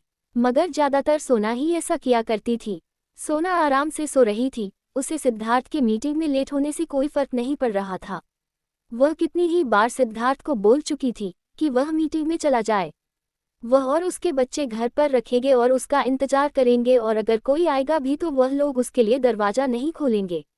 मगर सिद्धार्थ माने तब तो सिद्धांत तब से जिद लगाए बैठा था कि वह उसे लेकर ही जाएगा, और वह थी कि उठने का नाम नहीं ले रही थी। सिद्धार्थ अब गुस्से से झुंझलाते हुए एकदम से एक झटके से सोने के दोनों छोटे छोटे हाथों को पकड़ता है और उसे खींचकर सीधा बेड पर उठा देता है। वही सोना जो कि आराम से सो रही थी, अचानक से उठाने की वजह से एकदम से वह हड़बड़ा जाती है और वह अपनी बड़ी बड़ी नीली आंखें खोलकर सामने की तरफ देखने लगती। उसकी आंखों में नींद भरा हुआ था और वह सामने की तरफ देखकर गुस्से और खुन्नस से सिद्धार्थ को घूरने लगती है। वही सिद्धार्थ भी उसे गुस्से से ही घूर रहा था। सिद्धार्थ की गुस्से भरी नज़रों को सुबह सुबह अपने ऊपर पाकर सोना अपना मुंह रोने जैसा बना लेती है। वही सिद्धार्थ जब देखता है सोने के चेहरे की तरफ तो फिर वो खुद को कंट्रोल करने लगता है। थोड़ी देर बाद सिद्धार्थ सोने की तरफ देखता है और फिर वो उसके छोटे से चेहरे को अपने हथेलियों में भरकर उसके पहले हुए गालों को धीरे धीरे अपने अंगूठे से सहलाते हुए बोला, वाइफी प्लीज़ तैयार हो जाओ, तुम जानती हो ना मेरी आज एक मीटिंग है और उसी की वजह से मैं इंडिया आया था, और अगर तुम इस तरह से लेट करोगे तो फिर तुम ही बताओगे तुम्हारे हस्बैंड की क्या इमेज रह जाएगी वहाँ पर। क्या तुम चाहती हो कि सब कहे कि तुम्हारा हस्बैंड हर काम लेट से करता है? सोना, जो कि सिद्धार्थ के हर एक बातें बहुत ही ध्यान से सुन रही थी, वह सिद्धार्थ की बातें सुनने के बाद अपने छोटे से सर को नामे हिलती है। फिर वह अपने सर को झुकाए हुए वहीं पर बैठे हुए अपनी आंखें बंद कर लेती है। सिद्धार्थ अपनी बीवी की सोने वाली आदत से परेशान हो चुका था। मतलब उसकी बीवी को सोने के अलावा और कुछ सूझता ही नहीं था। ये लड़की बैठे बैठे भला कैसे सो सकती थी? सिद्धार्थ सोना के बाजू को पकड़ते हुए उसे सीधा अपनी गोद में उठा लेता है। सिद्धार्थ की गोद में जाते ही सोना अपने छोटे से सर को सिद्धार्थ के कंधे पर रखती है और अपने दोनों पैरों को सिद्धार्थ की कमर में लपेटे हुए अपने दोनों हाथों को भी उसके गले में लपेट लेती है और सुकून से उसके कंधे पर सर रखकर वापस से सो जाती है। सिद्धार्थ अपनी बीवी के हरकत को देखकर बस गहरी सांस ले रहा था। वह तुरंत ही बाथरूम में जाता है और सोना को बाथरूम के स्लैब पर बिठाते हुए पहले तो नल न करके वह उसके चेहरे पर पानी के कुछ छींटे मारता है। पानी की छींटे जैसे ही सोना के चेहरे पर पड़ती है, सोना एकदम से बौखला जाती है और वह अपने बड़े बड़े नाखूनों से तुरंत ही सिद्धार्थ के हाथों पर खरोच मार देती है और इस बीच में उसके नाखून सिद्धार्थ के गले पर भी जा लगते हैं, जिससे नाखून के खरोच सिद्धार्थ के गले पर भी अपने निशान छोड़ देते हैं। सोना के नाखून से खरोचने के बाद भी सिद्धार्थ कुछ भी नहीं कहता, उल्टा वह उसे देखता रहता है। सोना को अब अपनी गलती का एहसास हो जाता है। वह तुरंत ही अपने छोटे छोटे हाथों को सिद्धार्थ के गले पर रख देती है, क्योंकि सोना ने काफी कसकर उसे खरोचा था, जिसे अब धीरे धीरे खून रिसने लगा था। और खून की तरफ देखते हुए सोने की आंखों में आंसू आ गए थे। सिद्धार्थ जानता था उसकी बीवी कितनी ज्यादा सॉफ्ट हार्टेड है, वह जानता था उसे चोट देने के बाद उसका रोना आता है। और वह ये भी जानता था कि वह अक्सर नींद में उसे जब भी उठता था वह ऐसे ही हरकतें करती थी। इसलिए सिद्धार्थ को इसमें कोई नई बात नहीं लगी और न ही उसे बुरा लगा। वह सालों से सोने के इस हरकत का आदी हो चुका था। सोने की सॉफ्ट सॉफ्ट हथेलियां को अपनी गर्दन पर महसूस करके सिद्धार्थ के चेहरे पर प्यारी सी मुस्कुराहट आ जाती है, और वह सोने के फूले हुए गालों को अपनी उंगलियों के बीच दबाते हुए बोला, जब तुम जानती हो कि मुझे चोट पहुंचाने के बाद तकलीफ तुम्हें ही होती है, तो तुम ऐसे काम ही क्यों करते हो? क्यों तुम बार बार यह जंगली बिल्लियों की तरह मुझ पर टूट पड़ती हो? अब देखो कैसे तुमने ही मुझे चोट दिया, अब तुम्हारी ही आंखों में आंसू आ रहे हैं, बेवकूफ लड़की। उद्धरण चिन्ह। सिद्धांत सोने के नाक को खींचते हुए सोने से कहता है। वही सोने की आंखों से अब आंसू बहकर उसके गालों पर आ जाते हैं, और वह अपने छोटे से सर को नीचे झुकाकर बिना सिद्धार्थ की तरफ देखे हुए है बोली, आई एम सॉरी, मैं नहीं जानती थी कि आपको ज्यादा चोट लग जाएगी, पर गलती आपकी है। आपको इस तरह से मुझे नींद से जगाने नहीं चाहिए था ना। मैं रात को कितनी देर से सोई थी? सोना बचकाना सा मुंह बनाते हुए शिकायत करते हुए बोली। वही सिद्धार्थ सोने के बात सुनकर एकदम से अपनी एक आईब्रो उठाकर सोने की तरफ देखने लगता है। ये लड़की और देर से सोई थी, यह आधे रास्ते में ही सो चुकी थी, और अब जाकर यह उठ रही थी। फिर भी इसका कहना था कि यह लेट से सोई है। सिद्धार्थ को तो कभी कभी ऐसा लगता था कि यह लड़की अपनी बातों से ही उसे पागल कर देगी। सिद्धार्थ अब अपनी गलती मानते हुए सोने की तरफ देखते हुए बोला, हाँ वाइफी, तुम जो बोलो सारी बातें सच है। मैं तो बहुत जल्दी सो गया था ना, इसलिए मेरी नींद सुबह सुबह खुल गई। और तुम इतने कम करने वाली, इतनी मेहनत करने वाली, तुम्हारी नींद भला इतनी सुबह सुबह कहाँ से खुलेगी? तुम तो थकी हुई रहती हो ना, मेरे सारे काम तुम्हें जो करने पड़ते हैं। सिद्धार्थ अपनी बातें कह रहा था, वही सोना गुस्से भरी नजरों से उसे घूर रही थी, क्योंकि वह समझ चुके थे कि सिद्धार्थ उसे ताना मार रहा है। और इस स्पीच अब सोना ये भी भूल गई थी कि वह रो रही थी। सिद्धार्थ जब सोने को देखता है और वह उसे इस तरह से खुद को घूरता हुआ पता है, तो बस हल्के से मुस्कुरा देता है। उसके बाद सिद्धार्थ उसके बालों को बिगड़ते हुए बोला, चलो वाइफी, फिर जल्दी से रेडी हो जाओ, हमें जाना भी है ना। अपनी बातें कहकर सिद्धार्थ बाथरूम से बाहर जाने लगता है। सिद्धार्थ को जाता हुआ देखकर सोना अपने मुंह में अपने टूथब्रश को डालते हुए सिद्धार्थ की तरह देखते हुए बोली। एपिसोड 55 सुकून की तलाश। और सोना और सिद्धार्थ अब तक दरवाजा ओपन करने के बाद साइड हो जाता है। इधर आरिश अपने आंखों पर गॉगल्स लगाते हुए कार से बाहर आता है, और वह सीधा अपने कंपनी के अंदर अपने कदम बढ़ा देता है। वही आरिश की कंपनी में कदम रखते ही सभी आरिश को गुड मॉर्निंग विश करते हैं, पर आरिश बिना किसी की तरफ ध्यान दिए सीधा अपने केबिन की तरफ अपने कदम बढ़ा देता है। वही आरिश के ऐसे रूड नेचर से सभी वाकिफ थे, इसीलिए किसी को भी आरिश के ऐसे नेचर से कोई प्रॉब्लम नहीं हुई। यह आरिश का नया था, ये सालों से चला आ रहा था। आरिश किसी के भी बातों का जवाब नहीं देता था, यहाँ तक कि वह किसी को एक नज़र देखता तक नहीं था। आरिश के जाने के बाद सभी अपने काम पर लग जाते हैं। वहीं आरिश अपने केबिन का डोर ओपन करता है और अपने केबिन में इंटर करता है। केबिन में इंटर करते हैं आरिश की आंखों को जैसे सुकून मिल जाता है, और उस दर्द भरी आंखों में एक चमक आ जाती है। होठों पर एक प्यारी सी स्माइल लिए आरिश सामने की तरफ देख रहा था। अब आगे आरिश के सामने हर तरफ सिर्फ और सिर्फ आर्या ही नजर आ रही थी। आरिश के केबिन के वॉल से लेकर विंडो तक आर्या की तस्वीरों से भरी हुई थी। आरिश अपनी नजरें को घुमाकर देखता है, वहां सिर्फ और सिर्फ आर्या का मुस्कुराता हुआ चेहरा नजर आ रहा था। उन तस्वीरों की तरफ देखते हुए आरिश के चेहरे पर एक स्माइल आ जाती है, और आरिश मुस्कुराते हुए केबिन में अपने कदम रखता है, और वह धीरे से उन तस्वीरों की तरफ अपने सॉफ्ट से नजरें डालते हुए बोला, good morning wifey. I know कि आज मैं लेट आया हूँ, और इसके लिए तुम मुझे जो भी पनिशमेंट देना चाहो मुझे सब मंजूर है। तो चलो आओ अपने दिन की शुरुआत करते हैं। आरिश मुस्कुराते हुए अपनी बात कहता है, और वह आकर अपनी चेयर पर बैठ जाता है। आरिश के चेयर पर बैठने के कुछ पल बाद ही उसके केबिन का डोर नॉक होता है, जिसे सुनकर आरिश बस गहरी सांस लेता है, और वह अंदर आने की परमिशन दे देता है। आरिश का परमिशन मिलते ही और इसका असिस्टेंट आरिश के केबिन में इंटर करता है। और वह बिना अपनी नजरें इधर उधर घुमाए सीधा आरिश की तरफ देखते हुए आरिश के पास आता है और आरिश को गुड मॉर्निंग विश करता है। उसके बाद आरिश को आज के पूरे दिन का शेड्यूल बता देता है। पूरे दिन का शेड्यूल बताने के बाद वह चला जाता है। वही उसके जाने के बाद आरिश एक गहरी आह भरते हुए अपने चेहरे से ही अपने सिर को टिकाते हुए अपने सामने लगी आर्या के बड़े से पोस्ट की तरफ देखते हुए माफी मांगने भरे अंदाज में बोला, आई एम सॉरी वाइफी, पर आज मुझे अपने मीटिंग के लिए होटल में जाना पड़ेगा। इसके लिए आज पूरे दिन मैं तुमसे मिल नहीं पाऊंगा, पर आई प्रॉमिस कि मैं शाम को तुमसे मिलने जरूर आऊंगा। इतना कहकर आरिश एक स्माइल करता है और वह अपने चेयर से अपने कोट को उठाकर अपने केबिन से निकल जाता है। केबिन से निकलते ही आरिश के चेहरे पर फिर से एक कठोरता उभर आते हैं। अब तक उसके आंखों में जो सॉफ्टनेस थे, अब तक उसके चेहरे पर जो स्माइल थी, वह सभी गायब हो जाती हैं। इस समय आरिश के चेहरा एकदम वीरान बंज जमीन की तरह नजर आने लगा था। आरिश कंपनी से निकालकर सीधा पार्किंग एरिया में आता है। वहां पर उसकी कार पहले से ही उसका इंतजार कर रही थी। आरिश कार के आते ही ड्राइवर तुरंत है कार का डोर ओपन करता है। आरिश जाकर अपने बैक सीट पर बैठ जाता है और इसके बैठते ही ड्राइवर तुरंत ही कार को होटल की तरह बढ़ा देता है, क्योंकि ड्राइवर को पहले है आरिश के असिस्टेंट के थ्रू उसे होटल का एड्रेस मिल चुका था और वह जानता था कि आरिश को इस समय वहीं पर जाना है। कार अपनी रफ्तार से अपने मंजिल की ओर बढ़ रहे थे।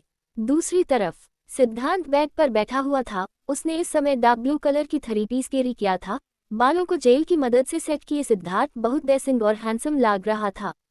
उसके हाथों में डायमंड की वॉच तो पैरों में लेदर शूज, पर अभी बैग की तरफ देखते हुए उसके चेहरे पर इस समय झुंझुनाहट साफ साफ नजर आ रही थी। वही उसकी नजरें एक टक बैग पर ही टिकी हुई थी। वही बैग पर सोना बेफिक्रे से आराम से अपने पैरों को अलग अलग दिशाओं में फैलाए हुए आराम से सुकून से सो रही थी। उसका चेहरा इस समय उसके लंबे बालों से ढका हुआ था और उसके छोटे से चेहरे पर एक छोटी सी स्माइल थी और उसने एक बड़े से टेडी बेयर को हक कर रखा था। सिद्धार्थ कब से सोना को नींद से जागने की कोशिश कर रहा है। उसकी आज एक मीटिंग थी, मगर उसकी बीवी थी कि वह उठने का तैयार ही नहीं हो रही थी। और सिद्धार्थ ऐसा इंसान था कि वह जहां भी जाता था अपने दोनों बच्चों और सोना को साथ लेकर ही जाया करता था, क्योंकि वह उन तीनों को घर पर छोड़कर अपनी गैर मौजूदगी में कोई रिस्क नहीं लेना चाहता था। और उसके यही आदत की वजह से वह अक्सर हमेशा हर जगह पर लेट पहुंचा करता था, क्योंकि अगर वह अपने दोनों बच्चों को तैयार कर ले तो उसकी बीवी उसका लेट करवा देती थी, और अगर उसकी बीवी जिस दिन पहले तैयार हो गई, उसके दोनों बच्चे ड्रामा करने लगते थे और वह दोनों लेट करवा देते थे। मगर ज्यादातर सोना ही ऐसा किया करती थी। सोना आराम से सो रही थी। उसे सिद्धार्थ के मीटिंग में लेट होने से कोई फर्क नहीं पड़ रहा था। वह कितनी ही बार सिद्धार्थ को बोल चुकी थी कि वह मीटिंग में चला जाए। वह और उसके बच्चे घर पर रखेंगे और उसका इंतजार करेंगे, और अगर कोई आएगा भी तो वह लोग उसके लिए दरवाजा नहीं खोलेंगे। मगर सिद्धार्थ माने तब तो। सिद्धांत तब से जिद लगाए बैठा था कि वह उसे लेकर ही जाएगा, और वह थी कि उठने का नाम नहीं ले रही थी। सिद्धार्थ अब गुस्से से झुंझलाते हुए एकदम से एक झटके से सोने के दोनों छोटे छोटे हाथों को पकड़ता है और उसे खींचकर सीधा बेड पर उठा देता है। वही सोना जो कि आराम से सो रही थी, अचानक से उठाने की वजह से एकदम से वह हड़बड़ा जाती है और वह अपनी बड़ी बड़ी नीली आंखें खोलकर सामने की तरफ देखने लगती। उसकी आंखों में नींद भरा हुआ था और वह सामने की तरफ देखकर गुस्से और खुन्नस से सिद्धार्थ को घूरने लगती है। वही सिद्धार्थ भी उसे गुस्से से ही घूर रहा था। सिद्धार्थ की गुस्से भरी नजरों को सुबह सुबह अपने ऊपर पाकर सोना अपना मुंह रोने जैसा बना लेती है। वही सिद्धार्थ जब देखता है सोने के चेहरे की तरफ तो फिर वो खुद को कंट्रोल करने लगता है। थोड़ी देर बाद सिद्धार्थ सोने की तरफ देखता है और फिर वो उसके छोटे से चेहरे को अपने हथेलिया में भरकर उसके पहले हुए गालों को धीरे धीरे अपने अंगूठे से सहलाते हुए बोला, वाइफी प्लीज तैयार हो जाओ, तुम जानती हो ना मेरी आज एक मीटिंग है और उसी की वजह से मैं इंडिया आया था, और अगर तुम इस तरह से लेट करोगे तो फिर तुम ही बताओगे तुम्हारे हस्बैंड की क्या इमेज रह जाएगी वहां पर। क्या तुम चाहती हो कि सब कहे कि तुम्हारा हस्बैंड हर काम लेट से करता है? सोना जो कि सिद्धार्थ के हर एक बातें बहुत ही ध्यान से सुन रही थी, वह सिद्धार्थ की बातें सुनने के बाद अपने छोटे से सर को नामे हिलती है। फिर वह अपने सर को झुकाए हुए वहीं पर बैठे हुए अपनी आंखें बंद कर लेती है। सिद्धार्थ अपनी बीवी की सोने वाली आदत से परेशान हो चुका था। मतलब उसकी बीवी को सोने के अलावा और कुछ सूझता ही नहीं था। ये लड़की बैठे बैठे भला कैसे सो सकती थी।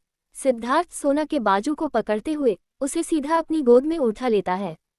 सिद्धार्थ की गोद में जाते ही सोना अपने छोटे से सर को सिद्धार्थ के कंधे पर रखती है और अपने दोनों पैरों को सिद्धार्थ की कमर में लपेटे हुए अपने दोनों हाथों को भी उसके गले में लपेट लेती है और सुकून से उसके कंधे पर सर रखकर वापस से सो जाती है। सिद्धार्थ अपनी बीवी के हरकत को देखकर बस गहरी सांस ले रहा था। वह तुरंत ही बाथरूम में जाता है और सोना को बाथरूम के स्लैब पर बिठाते हुए पहले तो नल न करके वह उसके चेहरे पर पानी के कुछ छींटे मारता है। पानी की छींटे जैसे ही सोना के चेहरे पर पड़ती है, सोना एकदम से बौखला जाती है और वह अपने बड़े बड़े नाखूनों से तुरंत ही सिद्धार्थ के हाथों पर खरोच मार देती है और इस बीच में उसके नाखून सिद्धार्थ के गले पर भी जा लगते हैं, जिससे नाखून के खरोच सिद्धार्थ के गले पर भी अपने निशान छोड़ देते हैं। सोना के नाखून से खरोचने के बाद भी सिद्धार्थ कुछ भी नहीं कहता, उल्टा वह उसे देखता रहता है। सोना को अब अपनी गलती का एहसास हो जाता है। वह तुरंत ही अपने छोटे छोटे हाथों को सिद्धार्थ के गले पर रख देती है, क्योंकि सोना ने काफी कसकर उसे खरोचा था, जिसे अब धीरे धीरे खून रिसने लगा था और खून की तरफ देखते हुए सोने की आंखों में आंसू आ गए थे। सिद्धार्थ जानता था उसकी बीवी कितनी ज्यादा सॉफ्ट हार्टेड है। वह जानता था उसे चोट देने के बाद उसका रोना आता है और वह ये भी जानता था कि वह अक्सर नींद में उसे जब भी उठता था वह ऐसे ही हरकतें करती थी। इसलिए सिद्धार्थ को इसमें कोई नई बात नहीं लगी और ना ही उसे बुरा लगा। वह सालों से सोने के इस हरकत का आदी हो चुका था। सोने की सॉफ्ट सॉफ्ट हथेलियां को अपनी गर्दन पर महसूस करके सिद्धार्थ के चेहरे पर प्यारी सी मुस्कुराहट आ जाती है और वह सोने के फूले हुए गालों को अपनी उंगलियों के बीच दबाते हुए बोला, जब तुम जानती हो कि मुझे चोट पहुंचाने के बाद तकलीफ तुम्हें ही होती है तो तुम ऐसे काम ही क्यों करते हो? क्यों तुम बार बार यह जंगली बिल्लियों की तरह मुझ पर टूट पड़ती हो? अब देखो कैसे तुमने ही मुझे चोट दिया, अब तुम्हारी ही आंखों में आंसू आ रहे हैं, बेवकूफ लड़की। उद्धरण चिन्ह। सिद्धार्थ सोने के नाक को खींचते हुए सोने से कहता है। वही सोने की आंखों से अब आंसू बहकर उसके गालों पर आ जाते हैं और वह अपने छोटे से सर को नीचे झुकाकर बिना सिद्धार्थ की तरफ देखे हुए है बोली, आई एम सॉरी, मैं नहीं जानती थी कि आपको ज्यादा चोट लग जाएगी, पर गलती आपकी है। आपको इस तरह से मुझे नींद से जगाने नहीं चाहिए था ना। मैं रात को कितनी देर से सोई थी? सोना बचकाना सा मुंह बनाते हुए शिकायत करते हुए बोली। वही सिद्धार्थ सोने के बात सुनकर एकदम से अपनी एक आईब्रो उठाकर सोने की तरफ देखने लगता है। ये लड़की और देर से सोई थी, यह आधे रास्ते में ही सो चुकी थी और अब जाकर यह उठ रही थी। फिर भी इसका कहना था कि यह लेट से सोई है। सिद्धार्थ को तो कभी कभी ऐसा लगता था कि यह लड़की अपनी बातों से ही उसे पागल कर देगी। सिद्धार्थ अब अपनी गलती मानते हुए सोने की तरफ देखते हुए बोला, हाँ वाइफी, तुम जो बोलो सारी बातें सच है। मैं तो बहुत जल्दी सो गया था ना, इसलिए मेरी नींद सुबह सुबह खुल गई। और तुम इतने कम करने वाली, इतनी मेहनत करने वाली, तुम्हारी नींद भला इतनी सुबह सुबह कहाँ से खुलेगी? तुम तो थकी हुई रहती हो ना, मेरे सारे काम तुम्हें जो करने पड़ते हैं। सिद्धार्थ अपनी बातें कह रहा था, वही सोना गुस्से भरी नजरों से उसे घूर रही थी, क्योंकि वह समझ चुके थे कि सिद्धार्थ उसे ताना मार रहा है और इस बीच अब सोना ये भी भूल गई थी कि वह रो रही थी। सिद्धार्थ जब सोने को देखता है और वह उसे इस तरह से खुद को घूरता हुआ पता है तो बस हल्के से मुस्कुरा देता है। उसके बाद सिद्धार्थ उसके बालों को बिगड़ते हुए बोला, चलो वाइफी, फिर जल्दी से रेडी हो जाओ, हमें जाना भी है ना। अपनी बातें कहकर सिद्धार्थ बाथरूम से बाहर जाने लगता है। सिद्धार्थ को जाता हुआ देखकर सोना अपने मुंह में अपने टूथब्रश को डालते हुए सिद्धार्थ की तरह देखते हुए बोली। एपिसोड 56। बिल्कुल डॉल लग रही हो अब तक। सिद्धार्थ अब अपनी गलती मानते हुए सोने की तरफ देखते हुए बोला, हाँ वाइफी, तुम जो बोलो सारी बातें सच है। मैं तो बहुत जल्दी सो गया था ना, इसलिए मेरी नींद सुबह सुबह खुल गई। और तुम इतने कम करने वाली, इतनी मेहनत करने वाली, तुम्हारी नींद भला इतनी सुबह सुबह कहाँ से खुलेगी? तुम तो थकी हुई रहती हो ना, मेरे सारे काम तुम्हें जो करने पड़ते हैं। सिद्धार्थ अपनी बातें कह रहा था, वही सोना गुस्से भरी नजरों से उसे घूर रही थी, क्योंकि वह समझ चुके थे कि सिद्धार्थ उसे ताना मार रहा है और इस बीच अब सोना ये भी भूल गई थी कि वह रो रही थी। सिद्धार्थ जब सोने को देखता है और वह उसे इस तरह से खुद को घूरता हुआ पता है तो बस हल्के से मुस्कुरा देता है। उसके बाद सिद्धार्थ उसके बालों को बिगड़ते हुए बोला, चलो वाइफी, फिर जल्दी से रेडी हो जाओ, हमें जाना भी है ना। अपनी बातें कहकर सिद्धार्थ बाथरूम से बाहर जाने लगता है। सिद्धार्थ को जाता हुआ देखकर सोना अपने मुंह में अपने टूथब्रश को डालते हुए सिद्धार्थ की तरह देखते हुए बोली। अब आगे। तो फिर आप अकेले क्यों नहीं जाते हैं? आप क्यों मुझे और पंखू बेबी को और आदिश बेबी को परेशान करते हैं? सोना की बात सुनकर सिद्धार्थ के बढ़ते हुए कदम रुक जाते हैं और वो तुरंत पलटकर सोने की तरह देखता है तो सोना इस समय ब्रश कर रही थी। सिद्धार्थ अपनी आंखें छोटी करता है और फिर वो सोना को इस लुक में देखते हुए बोला, वाइफी बच्चे परेशान नहीं होते हैं, वो ऑलरेडी पहले से रेडी हो गए, नीचे हॉल में खेल रहे हैं। एक तुम ही हो जिसकी नींद कभी पूरी नहीं होती पाती है, पता नहीं तुम कितने जन्मों की भूखी हो। चलो अब कोई बात नहीं, जल्दी से तैयार होगा, नीचे आओ। और अगर आज तुमने लेट किया वाइफी तो आज तुम्हारा डिनर के प्लान कैंसिल। आज तुम्हें वही खाने को मिलेगा जो मैं खाता हूँ, तो तुम खुद ही डिसाइड कर लो कि तुम्हें क्या करना है। सिद्धार्थ सोना को धमकी देते हुए सीधा बाथरूम से बाहर चला जाता है। वही सोना अपने मुंह को बनाए हुए सिद्धार्थ को जाता हुआ देख रही थी। सिद्धार्थ के जाने के बाद सोना फुल स्पीड से अपने सारे काम करने लगती है। वह तुरंत ही ब्रश करने के बाद जाकर बाथटब में बैठ जाती है, जो सिद्धार्थ ने ही पहले ही टेम्परेचर सेट करके उसे फुल कर दिया था। थोड़ी ही देर में सोना जल्दी से बात लेकर जल्दी से रेडी होकर नीचे हॉल की तरह भागती है। सोने के बाल इस समय खुले हुए थे, जो उसके कमर तक आ रहे थे।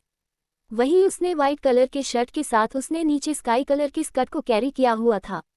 साथ में पैरों में हिल्स, चेहरे पर लाइट मेकअप के साथ आंखों में हल्की से काजल। सोना बहुत ही प्यारी लग रही थी। उसका छोटा सा चेहरा इतना ज्यादा खूबसूरत था कि उसे मेकअप की जरूरत ही नहीं थी। वह बिना मेकअप के ही किसी प्रिंसेस की तरह प्यारी लगती थी। सोना लगभग भागते हुए नीचे हॉल में आती है। वह हवा में आकर देखती है तो इस समय सिद्धार्थ सोफे पर बैठा हुआ था। वही उसके दोनों बच्चे इस समय ब्रेकफास्ट कर रहे थे और उनकी नैनी उन्हें ब्रेकफास्ट सर्व कर रहे थे।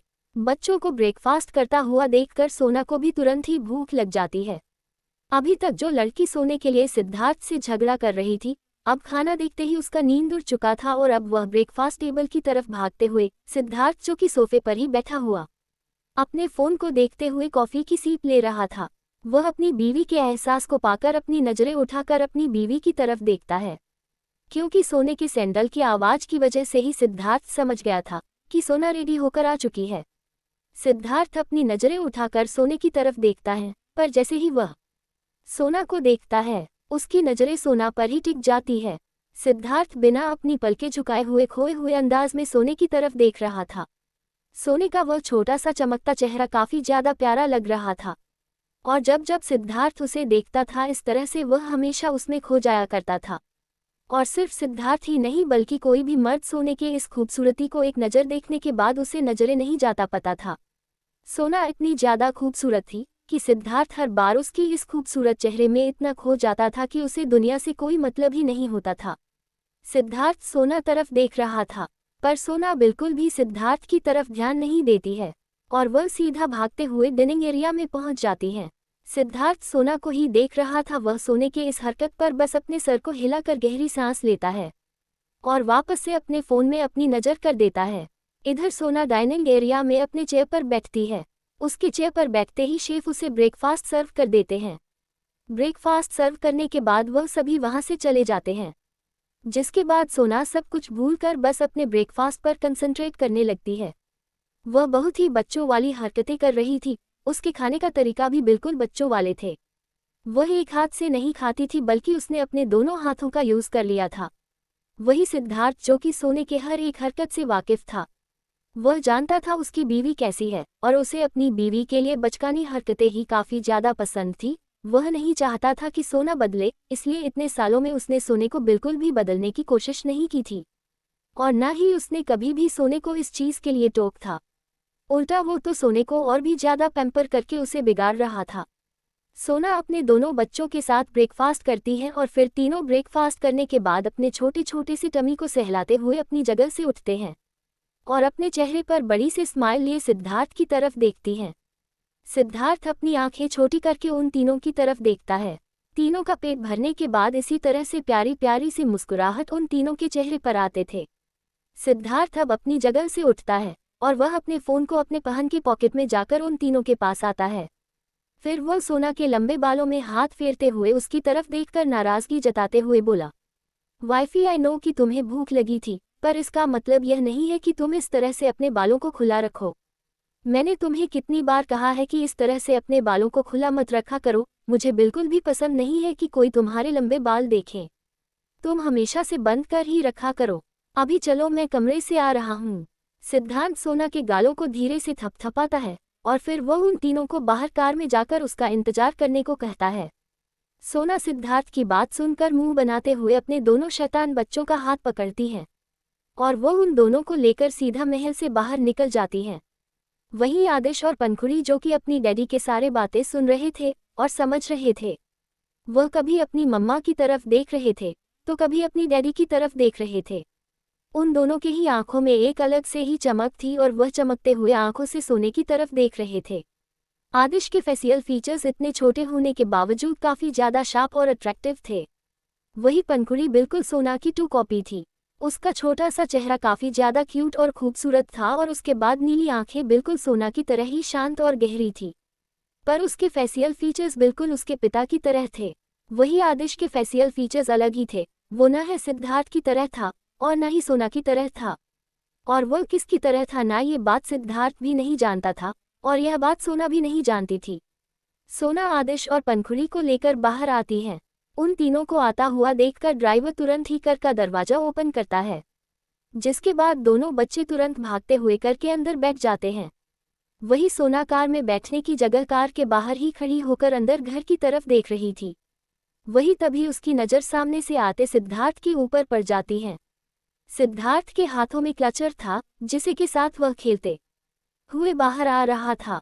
सोना सिद्धार्थ के हाथों में क्लचर देखकर मुस्कुरा देती है। वही सिद्धार्थ वह तेजी से चलता हुआ सोना के पास आता है और वह मुस्कुराते हुए सोना को देखकर हल्के से स्माइल करती है और फिर वह उसके कंधों को पकड़कर उसे एकदम से टन कर देता है। अब सोने की पीठ सिद्धार्थ की तरफ थी। सिद्धार्थ सोना के लंबे बालों को अपने हाथों में थमता है और उसे समेटकर उसके बालों को ऊपर की तरफ क्लच कर देता है और उसके बाद सोना को अपनी तरफ वापस टर्न करता है। सोने का छोटा सा चेहरा देखने के लिए सोने के बालों को क्लच करने के बाद भी सोना बहुत ही ज्यादा प्यारी लग रहा था। वह बिल्कुल किसी डॉल की तरह लग रही थी। सिद्धार्थ उसके माथे टैप करते हुए उसके आगे के बालों को उसके कान के पीछे करते हुए बोला, आज मेरी वाइफी बिल्कुल किसी डॉल की तरह लग रही है। सिद्धार्थ के मुंह से अपने लिए तारीफ सुनकर सोने के चेहरे की स्माइल और भी ज्यादा बड़ी हो जाती है और मैं तुरंत सिद्धार्थ से लिपट जाती है। वही सिद्धार्थ में उसे बाहों में थमते हुए उसके पीठ को धीरे धीरे रब करते हुए बस मुस्कुराते हुए उसकी तरफ देख रहा था। थोड़ी देर तक सिद्धार्थ सोना को इसी तरह से अपनी बाहों में लेकर खड़ा रहता है।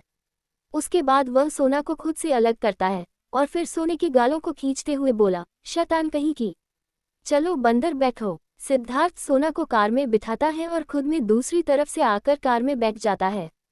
उन सब के कार में बैठने के बाद ड्राइवर सीधा कार को उनके डेस्टिनी की ओर बढ़ा देते हैं। कुछ ही देर में सिद्धार्थ की कार होटल के आगे आकर रुकती है। सोना, जो कि खिड़की से बाहर ही देख रही थी, वह उसे होटल की तरफ देखते हुए अपनी चमकती आंखों से तुरंत ही अपने सर को घूमकर सिद्धार्थ की तरफ देखती है। ये जो होटल था इसके बारे में सोना ने काफी बार सुन रखा था। ये होटल मुंबई का सबसे बड़ा होटल था और यहाँ पर हर तरह के फैसिलिटीज प्रोवाइड की गई थी। सोने के चेहरे की चमक देखकर सिद्धार्थ खुद को मुस्कुराने से रोक नहीं पाता है। उसकी नज़रें और उसका एक्सप्रेशन, जो कि हर समय कठोर ही रहता था, सोने की एक स्माइल उसे पूरी तरह से पिघला देती थी। ड्राइवर कार से बाहर आता है और वह तुरंत ही कार का डोर ओपन करता है, जिससे बच्चे और सोना तीनों ही खुशी से चहकते हुए कार से बाहर आते हैं। सिद्धार्थ भी अपने कोट को ठीक करते हुए कार से बाहर आता है। सिद्धार्थ कार से बाहर आने के बाद अपने आंखों पर गॉगल्स लगता है और वह आगे बढ़कर सोने के हाथों को थाम लेता है। वही सोने के दूसरे हाथों को आदिश को पकड़ रखा था और सिद्धार्थ ने अपनी लिटिल प्रिंसेस को अपनी गोद में उठा लिया था। अब वह चारों होटल के अंदर जाते हैं। जैसे ही वो चारों होटल के अंदर एंटर करते हैं, वहाँ का मैनेजर बहुत ही रिस्पेक्टफुली उन चारों को ही विश करता है, जिसके जवाब में बस सोना एक स्माइल पास कर देती है। पर सिद्धार्थ के चेहरे का एक्सप्रेशन बिल्कुल भी नहीं बदलते। वह कठोर नजरों से मैनेजर की तरफ ही घूर कर देख रहा था। एपिसोड 57, सिद्धार्थ और आरिश आमने सामने। अब तक सोने के चेहरे की चमक देखकर सिद्धार्थ खुद को मुस्कुराने से रोक नहीं पाता है। उसकी नज़रें और उसका एक्सप्रेशन, जो कि हर समय कठोर ही रहता था, सोने की एक स्माइल उसे पूरी तरह से पिघला देती थी। ड्राइवर कार से बाहर आता है और वह तुरंत ही कार का डोर ओपन करता है, जिससे बच्चे और सोना तीनों ही खुशी से चहकते हुए कार से बाहर आते हैं। सिद्धार्थ भी अपने कोट को ठीक करते हुए कार से बाहर आता है। सिद्धार्थ कार से बाहर आने के बाद अपने आंखों पर गॉगल्स लगता है और वह आगे बढ़कर सोने के हाथों को थाम लेता है। वही सोने के दूसरे हाथों को आदिश को पकड़ रखा था और सिद्धार्थ ने अपनी लिटिल प्रिंसेस को अपनी गोद में उठा लिया था। अब वह चारों होटल के अंदर जाते हैं। जैसे ही वो चारों होटल के अंदर इंटर करते हैं, वहां का मैनेजर बहुत ही रिस्पेक्टफुली उन चारों को ही विश करता है, जिसके जवाब में बस सोना एक स्माइल पास कर देती है। पर सिद्धार्थ के चेहरे का एक्सप्रेशन बिल्कुल भी नहीं बदलते, वह कठोर नजरों से मैनेजर की तरफ ही घूर कर देख रहा था। अब आगे सिद्धार्थ की ऐसी नजरें देखकर एक पल को तो मैनेजर की जान ही सूख गई।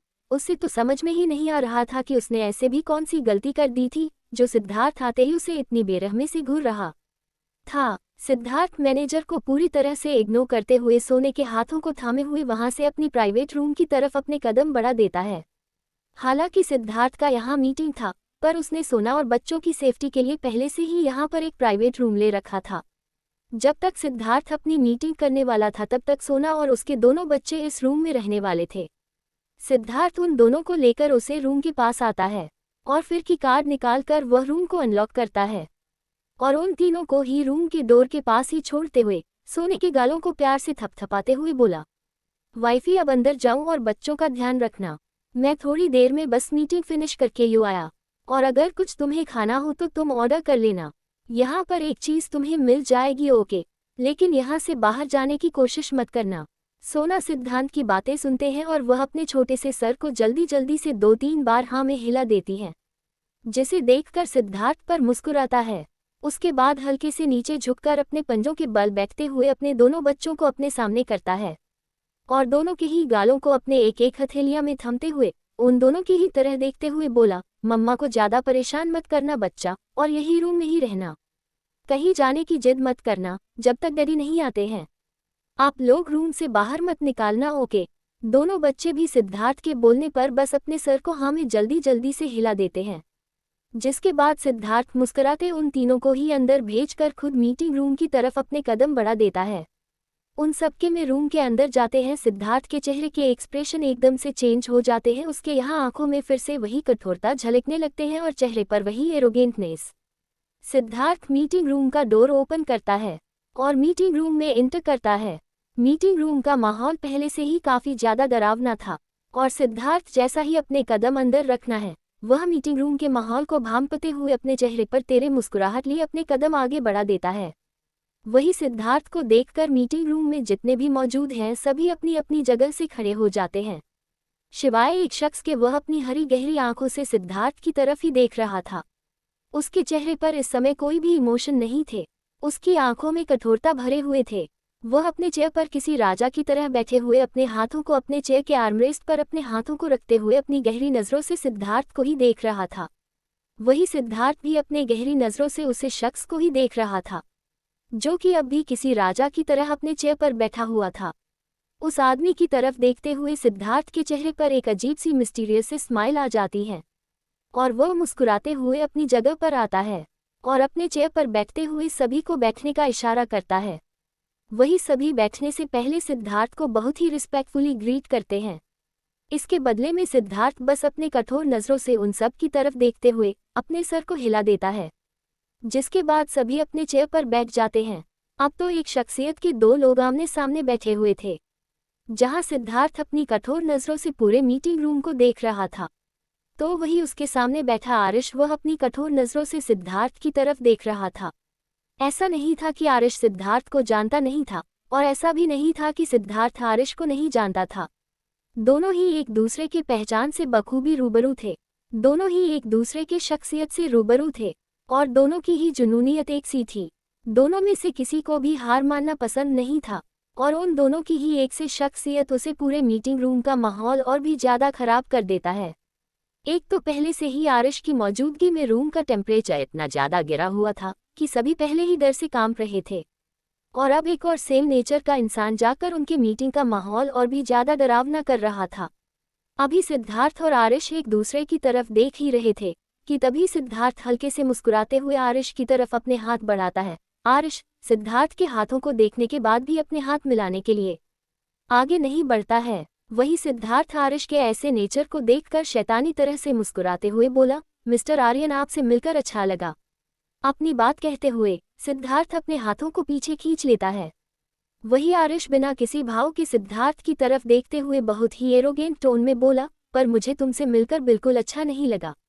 आरिश का इतना कहना था कि सिद्धार्थ के चेहरे की स्माइल और भी ज्यादा बड़ी हो गई और वह मुस्कुराते हुए आरिश की तरफ देखने लगता है। वही आरिश के चेहरे के एक्सप्रेशन बिल्कुल नहीं बदले थे। वह अभी घूर का सिद्धांत की तरफ ही देख रहा था।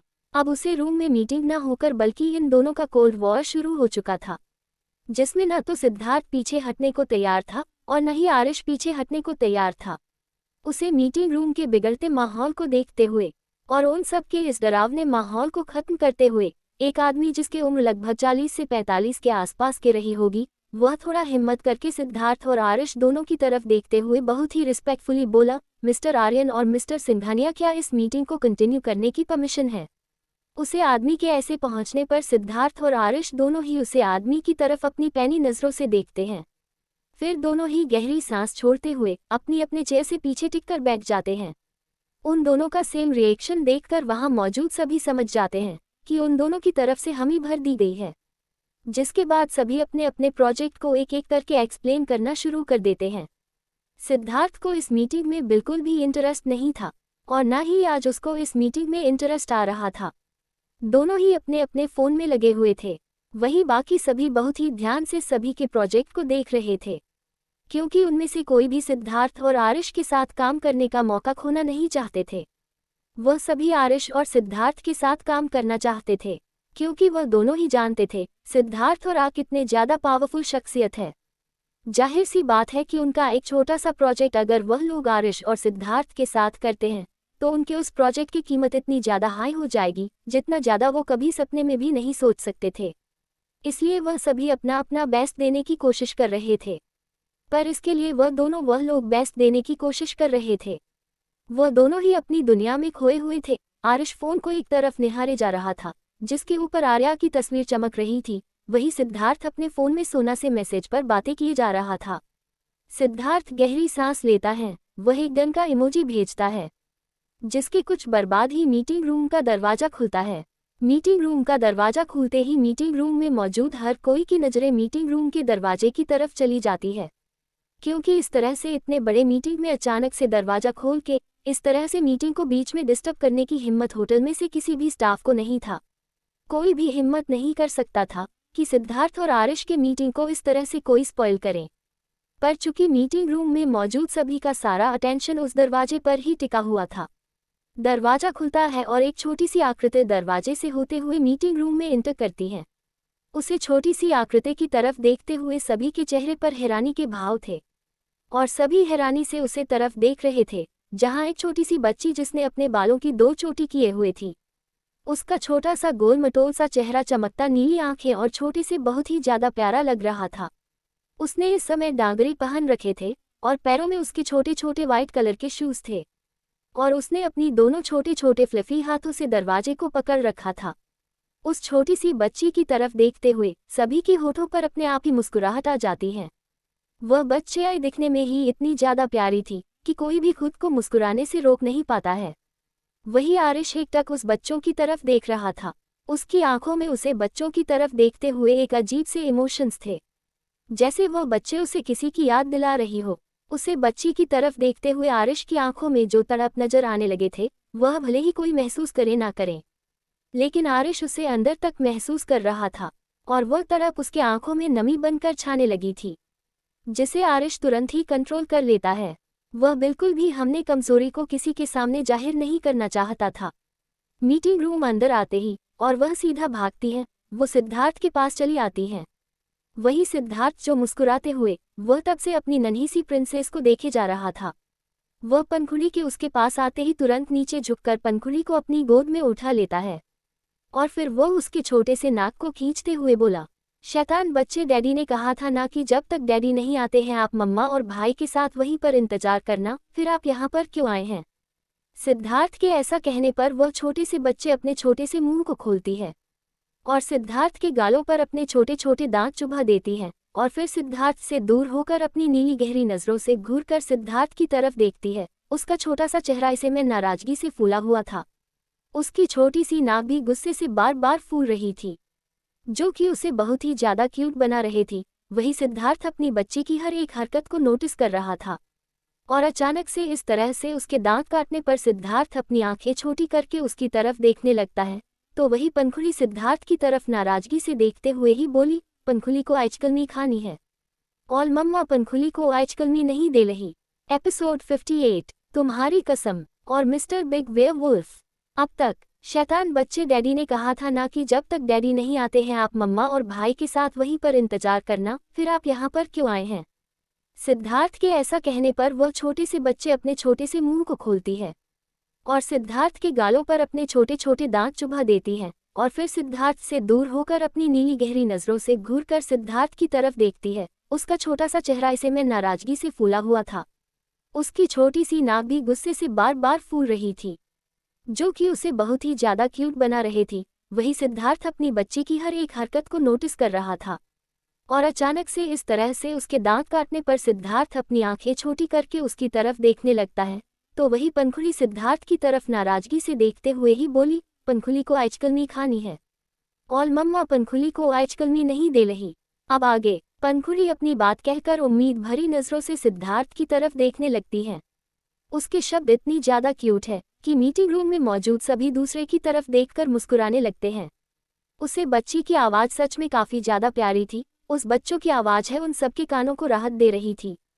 वही सिद्धार्थ पंखुड़ी की शिकायत सुनकर अपनी आंखें छोटी करके पंखुड़ी की तरफ देखता है और फिर वो उसके नाक को खींचते हुए बोला, बच्चे यूँ ना कि आपकी तबीयत 2 दिन पहले ही खराब हुई थी और सिर्फ आपकी यह आइसक्रीम की जिद की वजह से, तो आपको लगता है कि मम्मी आपको आइसक्रीम खाने को देगी। उद्धरण चिन्ह। सिद्धार्थ के सवाल पर पंखुड़ी तुरंत ही अपने सर को ना में हिला देती है, जिसके बाद सिद्धार्थ उसे लेकर अपने चेयर पर बैठता है और फिर सभी को अपनी अपनी जगह पर बैठने को कहता है। जिसके बाद सभी अपनी चेयर पर बैठ जाते हैं, तो सिद्धार्थ सभी से अपनी नज़र हटाकर अपनी लिटिल प्रिंसेस की तरफ देखते हुए बोला, तो आप मम्मा से जिद क्यों कर रहे हो कि आपको आइसक्रीम खानी है।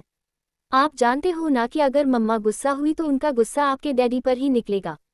क्या आप चाहते हो कि आपके मम्मा आपके डैडी पर गुस्सा करें। सिद्धार्थ के ऐसे पूछने पर पंखुड़ी फिर से अपना मासूम सा चेहरा लटकते हुए अपने सर को जल्दी जल्दी से ना में हिला देती है।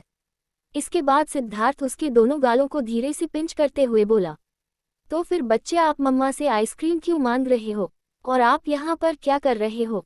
क्या डैडी ने आपको यह नहीं कहा था कि आपको उस रूम से बाहर नहीं आना है। सिद्धार्थ अभी कह रहा था कि तभी पंखुड़ी बीच में ही सिद्धार्थ की बात को काटते हुए बोली, पर माँ पंखुड़ी को दांत लही थी, इसलिए पंखुली यहाँ आ गई। अच्छा तो ऐसी बात है, और आपके मम्मा आप जो आपके डैडी को डटेंगी उसका क्या।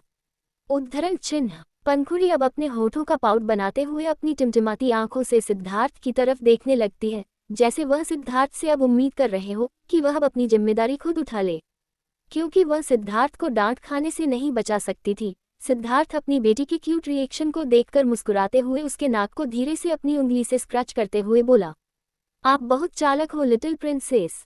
इधर सिद्धार्थ अपनी भी नन्ही सी बेटी से बात करने में लगा हुआ था। वही आरिश की नज़रें एक पल को भी पंखुड़ी से नहीं हटी थी। उसकी नज़र एक तक पंखुड़ी को ही देखे जा रही थी। पंखुड़ी के बात करने का तरीका और पंखुड़ी की क्यूटनेस उसे हद तक तड़पा रही थी कि वह अपनी तरफ को कंट्रोल नहीं कर पा रहा था। सिद्धार्थ अपनी बच्ची की बकबक को रोकते हुए सभी की तरफ देखते हुए पंखुड़ी को अपने सीने से लगता है और सभी को मीटिंग स्टार्ट करने को कहता है, क्योंकि वह जानता था कि उसकी बच्ची नॉनस्टॉप बोलने वाली में से है और अगर वह उसे नहीं रोकेगा तो जाहिर सी बात थी कि आज मीटिंग नहीं हो पाती। सिद्धार्थ के इशारे को देखते हुए सभी वापस से मीटिंग कंटिन्यू कर देते हैं, पर सभी की नज़र से बार बार उसे क्यूट से बच्चे की तरफ जा रही थी, जो कि बार बार अपने पापा से कुछ कहने की कोशिश कर रही थी और वह उसकी बिजनेस सूट के साथ खेल रही थी। वह कभी सिद्धार्थ की बाजू को पकड़कर खींचती तो कभी उसके ही बिजनेस सूट के कॉलर को पकड़कर अपनी तरफ खींचने की कोशिश करती। उसके छोटे छोटे हाथ बार बार इधर उधर जा रहे थे, जिससे सिद्धार्थ कभी अपने बच्चों को घूर कर देखता तो उसे जबरदस्ती अपने गले से लगता था, पर बार बार वह उसकी बाहों से निकल जाती थी और सिद्धार्थ को परेशान करते रहती थी। मीटिंग काफ़ी लंबी चलती है। पूरे 3 घंटे की मीटिंग के बाद फाइनली मीटिंग का फैसला सबके सामने था। उनमें से सिर्फ 2 लोगों का प्रोजेक्ट सिलेक्ट हुआ था, जो आरिश और सिद्धार्थ के साथ काम करने वाले थे। आदेश और सिद्धार्थ दोनों ने ही एक एक प्रोजेक्ट को सेलेक्ट किया था, जिस पर वह दोनों काम करने वाले थे। मीटिंग का डिक्लेरेशन होने के बाद सभी अपनी अपनी जगह से उठते हैं और मीटिंग रूम से बाहर निकल आते हैं। जिनका भी प्रोजेक्ट सिलेक्ट हुआ था उनके चेहरे से स्माइल जाने के नाम ही नहीं ले रही थी, और जिनका प्रोजेक्ट सेलेक्ट नहीं हुआ था उनके चेहरे पर उदासी छाई हुई थी। पर उनमें से सभी शांत ही थे क्योंकि किसी के भी कुछ भी बोलने की हिम्मत नहीं हो रही थी। सभी की मीटिंग रूम से निकाल कर जाने के बाद अब मीटिंग रूम में सिर्फ और सिर्फ सिद्धार्थ और आरिश ही बचे थे। आरिश की नज़रें अभी सिद्धार्थ की गोद में उसे छोटी सी बच्ची की तरफ थी। वह छोटी सी बच्ची आरिश का पूरा अटेंशन अपने ऊपर लेकर बैठी हुई थी। उसे तो एहसास भी नहीं था कि वह अपनी हरकतों से किसी को इस हद तकलीफ पहुंचा रही है और उसी को इस हद तक खुशी दे रही है कि उस इंसान को समझ ही नहीं आ रहा कि वह खुश हुए या फिर दुखी, क्योंकि पनखुड़ी की छोटी सी छोटी हरकत आरिश को आर्या की याद दिला रही थी। और जैसे जैसे उसे आर्या की यादें आ रही थी उसकी तकलीफ बढ़ते ही जा रही थी। इधर सिद्धार्थ आरिश की तरफ देखकर एक स्माइल पास करता है और वह अपनी बेटी को अपनी गोद में लेकर मीटिंग रूम से बाहर चला जाता है। सभी के जाने के बाद आरिश चूंकि अपनी जगह पर खड़ा था, वह एकदम एकटक सामने देखते हुए अपने चेयर पर बैठ जाता है। उसकी आंखों में नमी आ चुकी थी और वह अपने चेहरे को अपने हथेलियों में छुपा लेता है। आरिश का दर्द उसकी आंखों से ही पता चल रहा था। मीटिंग के रूप में इस समय खाना शांति फैला हुआ था, क्योंकि उसे मीटिंग रूम में सिवाय आरिश के और कोई भी मौजूद नहीं था और उसे पूरी मीटिंग रूम में आरिश की गहरी सांसों की आवाज़ से गूंज रही थी। वही आरिश अपने चेहरे को अपने हथेलियों में छुपाए हुए ही खुद से बोला, तुम्हारी यादें मुझे इस कदर तड़पा रही है कि ना तो वह मेरी जान ले रही है और ना ही मुझे चैन से जीने दे रही है। तुम जानती थी वाइफी कि तुम्हारे बिना मैं कभी जी नहीं पाऊंगा, फिर भी तुमने वह फैसला लिया था, फिर भी तुमने वह कदम उठाया था। तुम मुझे तड़पाना चाहती थी, तुम मुझे सजा देना चाहती थी। अगर तुम्हें मेरी गलतियों की सजा ही मुझे देनी थी तो तुम वह मेरे पास रहकर भी मुझे दे सकती थी। तुम्हें इस तरह से मुझसे दूर नहीं जाना चाहिए था वाइफी। हमारे ये फैसले मेरे अंदर दीमक की तरह बढ़ता जा रहा है, जो मुझे अंदर ही अंदर खोखला करता जा रहा है। तुम्हारे बिना एक एक पल में मर रहा हूँ, पर मैं चैन से मर भी नहीं सकता। तुम्हारी यादें मुझे अंदर ही अंदर खाए जा रही है, पर वह पूरी तरह से तुम्हारी यादों से वह मुझे आज़ादी भी नहीं देती है। तुम्हारे इन यादों के साथ इस जिंदगी को गुजरना मेरे लिए हर बिताते पल के साथ मुश्किल होता जा रहा है वाइफी। तुम मुझे बहुत याद आती हो, हर रोज हर पल आती हो। मैं तुम्हें बहुत ज़्यादा मिस करता हूँ, बहुत ज़्यादा। तुम्हारी कसम। उद्धरण चिन्ह। आरिश अपने चेहरे को अपने हथेलियों में छुपाए वही खुद से ही बातें करता है।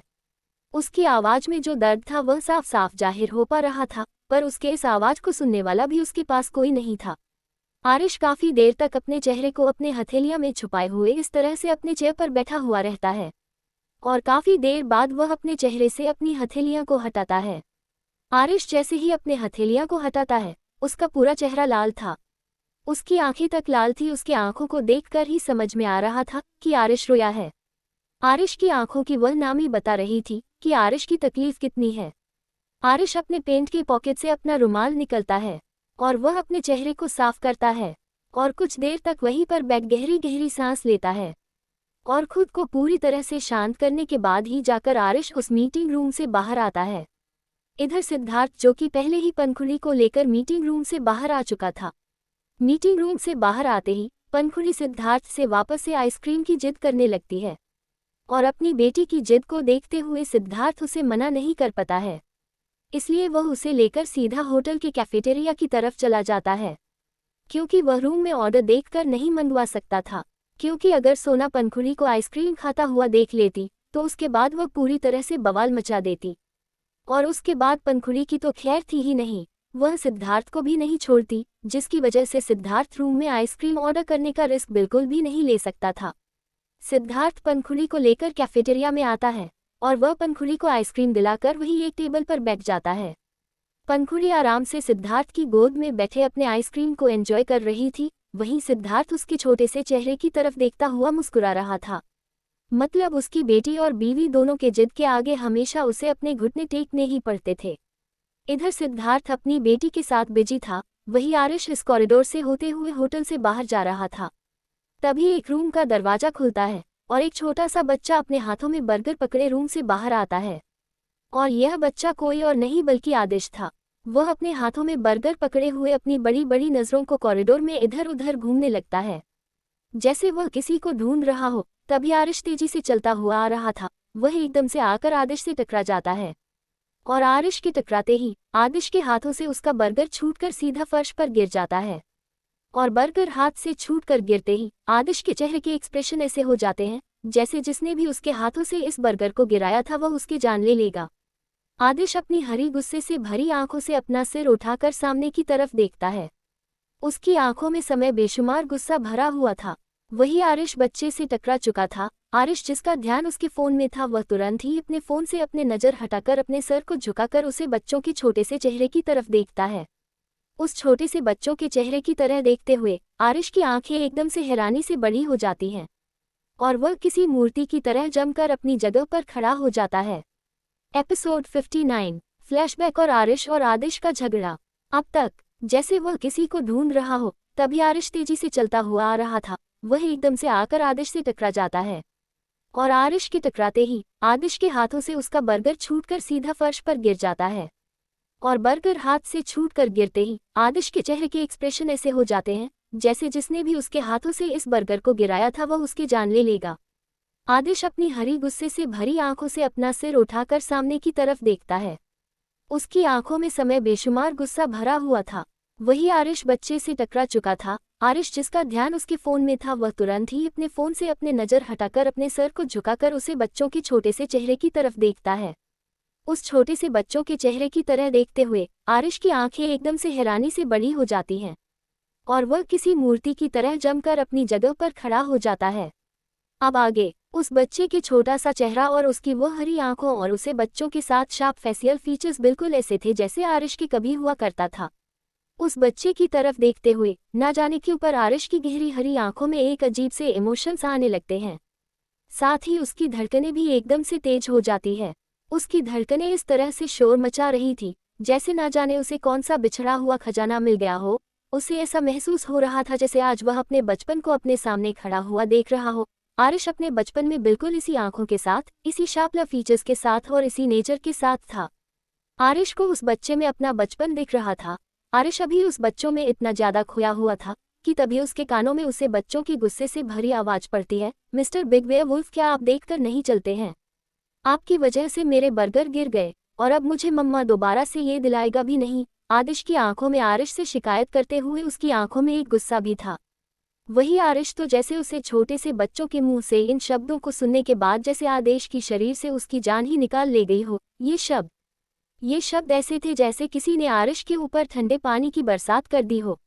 ये शब्द आज न जाने कितने सालों बाद आरिश के कानों में पड़े थे। ये शब्द आरिश को तब कह गए थे जब वह इसी तरह से कैंटीन में आर्या से टकराया था और आर्या के हाथों से उसके खाने की ट्रे छूटकर गिर गई थी। फ्लैशबैक। दिल्ली की टॉप यूनिवर्सिटी में इस समय स्टूडेंट की भीड़ लगी हुई थी। हर तरफ जिधर भी नजर जा रही थी हर तरफ सिर्फ और सिर्फ स्टूडेंट ही नजर आ रहे थे। आज इस यूनिवर्सिटी में बहुत से कॉलेज का रीयूनियन होने वाला था जिसकी वजह से बहुत सारी यूनिवर्सिटी ने एक साथ अपना कोलैब किया हुआ था। सभी बच्चे एक दूसरे से मिल रहे थे। सभी के चेहरे पर इस समय खुशी थी। वही कॉलेज के कैंटीन में इस समय पूरी तरह से भीड़ जमा थी। हर तरफ सिर्फ और सिर्फ बच्चे ही नजर आ रहे थे। वहीं इस भीड़ में एक छोटी सी प्यारी सी लड़की जो कि अपने हाथों में ट्रे लिए गहरी गहरी सांस लेते हुए अपने तेज कदमों से चलते हुए आगे बढ़ रही थी। उसका छोटा सा चेहरा इस समय पसीने से भीगा हुआ था। उसने अपने लंबे बालों की हाई पोनीटेल बनाई हुई थी पर उसके छोटे से चेहरे पर इस समय काफी ज्यादा गुस्सा भरा हुआ था और वह बार बार पीछे पलटकर उन स्टूडेंट की भीड़ की तरफ देखते हुए गुस्से से खुद से ही बड़बड़ाती जा रही थी और उसने अपने हाथों में उसे ट्रे को काफी मजबूती से पकड़ा हुआ था। अभी वह लड़की गुस्से से बड़बड़ाते हुए आगे बढ़ ही रही थी कि तभी सामने से आते लड़के से उसकी टक्कर हो जाती है और जैसे ही वह सामने से आते ही उस लड़की से टकराती है उसके हाथों से वह ट्रेन छूकर फर्श पर गिर जाती है। इतनी भीड़ में खड़े रहने के बाद कितनी मुश्किल से तो उसे उसका खाना मिला था और वह भी अब इस तरह से फर्श पर बिखर गया था। उसका चेहरा जो कि पहले से ही गुस्से से लाल था और वह अब और भी ज्यादा बुरी तरह से लाल हो जाता है और वह गुस्से से अपनी नीली आंखें उठाकर सामने की तरफ देखती है जहां पर उसे एक हैंडसम सा लड़का खड़ा नजर आता है और उसे लड़के की तरफ देखते हुए वह छोटी सी लड़की गुस्से से अपने छोटे छोटे दांतों को किटकिटाते हुए बोली, यू बिग वेयरवुल्फ, क्या आपको दिखाई नहीं दे रहा था जो आप आकर मुझसे ही टकरा गए? अभी वह छोटी सी लड़की अपना गुस्सा सामने वाले लड़के पर निकल रही थी लड़की तभी उसे नीचे गिरे हुए ट्रे की तरफ देखते हुए अब उसकी बड़ी बड़ी नीली आंखों में आंसू आ जाते हैं और अब वह अपने रोने जैसा मुंह बनाते हुए उसे शिकायती भरे लहजे में बोली, अब मैं क्या खाऊंगी? कितनी मेहनत से तो मैं वहां से इसे लिया था, अब आपने सब गिरा दिया। मैं कुछ नहीं जानती, अब आप खुद ही जाकर उसे भीड़ से मेरे लिए ये सब लेकर आएंगे बस। इतना कहकर वह छोटी सी लड़की वहीं पर एक चेयर खींचकर बैठ जाती है। गुस्से से उसका छोटा सा मुंह और भी फूल गया था, जिसे मैं काफी ज्यादा प्यारी लग रही थी। वही उसके सामने खड़ा शख्स अपने चेहरे पर हल्की सी मुस्कुराहट लिए उसे छोटी सी लड़की की तरफ देखता है। और ये लड़का कोई और नहीं बल्कि आरिश था। वह उस छोटी सी लड़की की तरफ देखते हुए अपना एक हाथ बढ़ाकर उसके बालों को बिगड़ते हुए बोला, यू लिटिल कैट, अगर तुम सामने से देखकर चलती तो तुम मुझे टकराती ही नहीं। अब गलती तुम्हारी ही है और तुम खुद ही मुंह फुलाकर यहाँ बैठ गई हो। This is not fair. वही आरिश की बात सुनकर उसके सामने बैठी आर्या, जो कि पहले से ही गुस्सा थी, वह अब और भी ज्यादा गुस्सा करते हुए आरिश की तरफ देखते हुए वह बोली, अपने बस अपनी हाइट ही बढ़ाई है क्या? क्या आपके पास दिमाग नहीं है? क्या आपके पास दिमाग रखने की जगह नहीं बची थी, या फिर आपकी आंखें काम नहीं करती है? आप भी तो मुझे देखकर चल सकते थे। अगर मैं सामने देखकर नहीं चल रही थी तो आप सामने से हट जाते, लेकिन नहीं, आप भी तो टकराए थे। और अब आप अपनी गलती करने की जगह उल्टा मुझे ही फंसा रहे हैं। आर्या की कंप्लेंट सुनने के बाद आरिश मुस्कुराते हुए उसके सर पर हल्की सी चपत मारते हुए बोला, यू ड्रामेबाज लड़की, चुपचाप यहीं पर बैठो, मैं तुम्हारे लिए लेकर आ रहा हूँ। इतना कहकर आरिश मुस्कुराते हुए अपने कदम उसे स्टूडेंट की भीड़ की तरह पड़ा देता है। वही आरिश की मौजूदगी का एहसास पाकर कार भीड़ एकदम से शांत हो जाती है और वह सभी आरिश के लिए जगह छोड़ देती हैं। उसे भीड़ में जितनी भी लड़कियां थीं, सभी की नजरें आरिश के ऊपर ही टिकी हुई थी। वही आर्या भी अपनी चेयर पर बैठे हुई आरिश को ही देख रही थी। आरिश इतना ज्यादा हैंडसम था, आर्या पहले से ही जानती थी कि उसके वहां जाते हैं भीड़ खुद ब खुद ही साइड हट जाएगी और आरिश उसके लिए खाना को लेने में उसने ज्यादा मुश्किलें नहीं होंगी। पर कहीं ना कहीं आर्या खुद आरिश की तरफ अट्रैक्ट होती जा रही थी। आरिश की खूबसूरती आर्या की आंखों में बस चुकी थी। वह अपने चेहरे पर हल्की सी मुस्कुराहट लिए सामने की तरफ से देख रही थी। वही आरिश आर्या की पसंद की हर एक चीज को उसे कैंटीन वाले को बताता है और अगले कुछ ही पल में आरिश के हाथों में एक ट्रे थी और वह उसे लेकर आर्या के पास आता है, जहां पर आर्या अभी भी गुस्से से मुंह फुलाए हुए बैठी हुई थी। पर जैसे ही वहां आरिश को अपने सामने देखती है, उसके चेहरे पर चमक आ जाती है। आर्या, जो कि पिछले कई घंटे से खड़े रहने के बाद उसे उसके खाने की ट्रे मिली थी, आरिश ने वह कुछ ही फलों में उसके सामने लाकर रख दी थी। आर्या चमकती हुई आंखों से उसे तरह की तरफ देख रही थी, जिसमें और भी बहुत सी ऐसी डिश थी जो कि आर्या को नहीं मिली थी। आर्या तुरंत ही अपने छोटे छोटे हाथों को बढ़ाकर आरिश के हाथों से उसे ट्रे को ले लेती है और इस बार वह उस ट्रे को लेकर बाहर जाने की गलती नहीं करती, क्योंकि इस बार बिल्कुल भी रिस्क नहीं लेना चाहती थी और वह वहीं पर बैठे बैठे अपने खाने को फिनिश करने लगती है। वही आरिश, जो कि कैंटीन में किसी और काम से ही आया था, वह आर्या को देखकर वही उसके सामने चेयर पर बैठ जाता है और वह आर्या को बच्चों की तरह खाता हुआ देखता रहता है। फ्लैशबैक एंड आरिश अभी अपने ख्यालों में खोया हुआ ही था कि तब भी एकदम से वह होश में आता है, जब उसे एहसास होता है कि कोई उसके पैंट को पकड़कर खींच रहा है।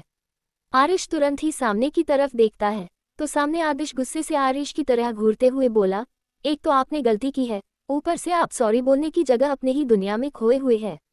क्या आपको मैनर नहीं पता है? माँ हमेशा कहती है कि गलती करने के बाद सामने वाले से माफी मांगना चाहिए, पर आप तो मुझसे माफी मांग ही नहीं रहे। आप माफी मांगो वरना मैं मम्मा से आपकी शिकायत कर दूंगा। आरिश उसे छोटे से बच्चे की बात सुनकर ना जाने के ऊपर मुस्कुरा देता है और वह अपने पंजों के बाल बैठते हुए धीरे से अपना हाथ बढ़ाकर आदेश के गालों पर रखता है। वही आदिश, जो कि अनजान टच से हमेशा दूर भागता था, वह आरिश को खुद को टच करने दे रहा था। वह आरिश के टच से दूर नहीं भाग रहा था, बल्कि वह अपनी हरी आंखों से चुपचाप आरिश की तरफ से देख रहा था। वही आरिश मुस्कुराते हुए उसकी पहले हुए चबी गालों को खींचते हुए बोला, यू लिटिल वेयरवुल्फ, क्या तुम देखकर नहीं चल सकते थे? अगर तुम देखकर चलते तो तुम मुझे जाकर टकराते ही नहीं, और यहाँ पर गलती तुम्हारी है। तुम इतने छोटे से हो, तुम्हें देखकर चलना चाहिए था ना। आदिश, जो कि आरिश के टच को शांति से अपने गालों पर महसूस कर रहा था, वह आरिश के बात सुनने के बाद एकदम से पीछे हटते हुए अपने दोनों हाथों को अपने सीने पर बांधते हुए आरिश की तरह घूर कर देखते हुए बोला, ये तो वही बात हो गई, उल्टा चोर कोतवाल को डांटे। आरिश उस छोटे से बच्चों के मुंह से ऐसी कहावत सुनकर अपनी हंसी को कंट्रोल नहीं कर पाता है।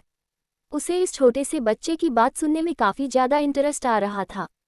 पर अभी आरिश कुछ का पता उससे पहले ही आदिश अपने हाथ दिखाते हुए आरिश को रोककर उसकी तरफ देखते हुए बोला, अब आपको कुछ भी कहने की ज़रूरत नहीं है, क्योंकि अब मेरा मूड बिल्कुल भी नहीं है आपकी बातें सुनने का।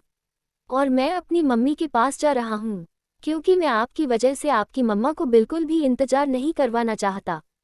इतना कहकर आदेश बिना आदेश के बात सुने हुए वहाँ से मुड़ता है और वह सीधा उसे रूम के अंदर चला जाता है। वही आदेश हैरानी से उसे बच्चों की बात सुनकर उसकी तरफ देख रहा था, जो कि अब तक रूम में अंदर जा चुका था। आरिश को तो समझ में ही नहीं आ रहा था उसके साथ अभी अभी हुआ क्या है। एक छोटा सा बच्चा अभी अभी उसे उसके मुंह पर यह कहकर गया था कि उसे उससे बात करने में कोई इंटरेस्ट नहीं है। यह आरिश के लिए पहला ऐसा दौर था जब किसी ने उसे ऐसा कहा हो, वरना उसकी एक झलक के लिए ना जाने लोग कितना लंबा इंतजार करने को तैयार हो जाते थे। और यह बच्चा उसे यह कहकर गया था कि उसे उसके साथ बात करने में इंटरेस्ट है। लिटरली यह काफ़ी ज़्यादा यूनिक था। आरिश गहरी सांस लेता है और वह उसे दरवाजे की तरफ देखता है जहां अभी अभी वह बच्चा गया था। एपिसोड 60 आमना सामना। अब तक इतना कहकर आदेश बिना आदेश के बात सुने हुए वहां से मुड़ता है और वह सीधा उसे रूम के अंदर चला जाता है। वही आदेश हैरानी से उसे बच्चों की बात सुनकर उसकी तरफ देख रहा था, जो कि अब तक रूम में अंदर जा चुका था। आरिश को तो समझ में ही नहीं आ रहा था उसके साथ अभी अभी हुआ क्या है। एक छोटा सा बच्चा अभी अभी उसे उसके मुंह पर यह कहकर गया था कि उसे उससे बात करने में कोई इंटरेस्ट नहीं है। यह आरिश के लिए पहला ऐसा दौर था जब किसी ने उसे ऐसा कहा हो, वरना उसकी एक झलक के लिए ना जाने लोग कितना लंबा इंतजार करने को तैयार हो जाते थे। और यह बच्चा उसे यह कहकर गया था कि उसे उसके साथ बात करने में इंटरेस्ट है। लिटरली यह काफ़ी ज़्यादा यूनिक था। आरिश गहरी सांस लेता है और वह उसे दरवाजे की तरफ देखता है जहां अभी अभी वह बच्चा गया था। अब आगे उसे छोटे से बच्चों के मुंह से ये सुनने के बाद भी न जाने क्यों पर आरिश को उस बच्चे पर बिल्कुल भी गुस्सा नहीं आया था। उल्टा उसके चेहरे पर एक मुस्कुराहट आ गई थी, जो कि यह पहली बार था जब किसी ने आरिश के मुंह पर यह कहा हो कि उससे बात करने में उसे इंटरेस्ट नहीं है। और आरिश इस तरह से मुस्कुरा रहा हो, आरिश खुद नहीं समझ पा रहा था कि ऐसा क्यों था। आरिश गहरी सांस लेता है और वह अपने कदम आगे बढ़ा देता है। वही आरिश अंदर आता है, उसका छोटा सा मुंह लटका हुआ था।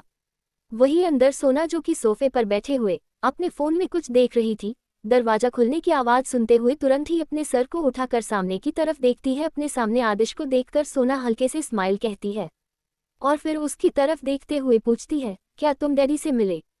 अपने माँ के सवाल को सुनकर आदिश उदासी भरी नजरों से अपनी माँ की तरफ देखता है और वह जाकर सोना के बगल में चढ़कर सोफे पर बैठ जाता है। वही सोना अपने बच्चों को इस तरह से उदास देखकर एकदम से उसके छोटे से चेहरे को अपने हथेलियां में भरकर उसकी हरी गहरी आंखों में देखते हुए उस सवाल कहती है, क्या वह बेटे तुम इस तरह से उदास क्यों हो? क्या किसी ने कुछ कहा है बेटा? क्या डैडी ने तुम्हें डांटा? सोने के सवाल पर आदिश सोने की तरफ देखता है और वह एकदम से सोने से लिपटे हुए अपने छोटे से चेहरे को सोना के सीने में घुसाते हुए अपनी रुंधी सी आवाज में बोला, मम्मा, एक डेविल अंकल ने आदिश के बर्गर गिरा दिए। क्या आप आदिश को न्यू बर्गर दिला दोगे? आदिश को बहुत ज्यादा खाने का मन है, प्लीज मम्मा, आदिश सोना से रिक्वेस्ट करते हुए कहता है। साथ ही साथ वह आरिश की कंप्लेंट भी सोने से करता है। वही सोना आदिश की बात सुनकर आदिश के सर को सहलाते हुए उसे शांत करते हुए बोली, कोई बात ही बच्चे, मम्मा है ना, मम्मा आपको दूसरी दिला रही है, आपको इतनी ज्यादा सैड होने की जरूरत नहीं है बेटा। सोना अपने बेटे को समझाते हुए उसे शांत कर देती है और फिर वो उसके लिए दूसरा बर्गर ऑर्डर कर देती है। इधर सिद्धार्थ अपनी बच्ची को आइसक्रीम खिलाने के बाद उसे लेकर रूम की तरफ अपने कदम बढ़ा देता है और इधर आरिश भी अपने प्राइवेट रूम में चला गया था। हालांकि वह अपने प्राइवेट रूम में जाना नहीं चाहता था, वह यहाँ से सीधा अपने ऑफिस जाना चाहता था।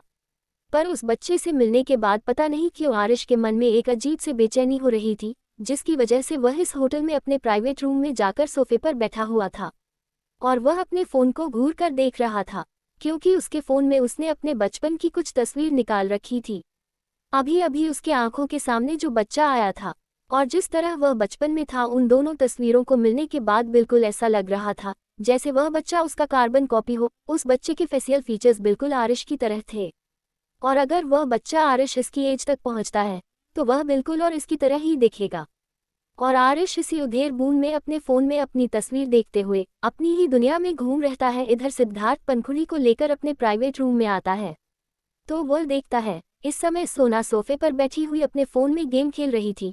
वही उसके बगल में बैठा आदिश बर्गर खा रहा था।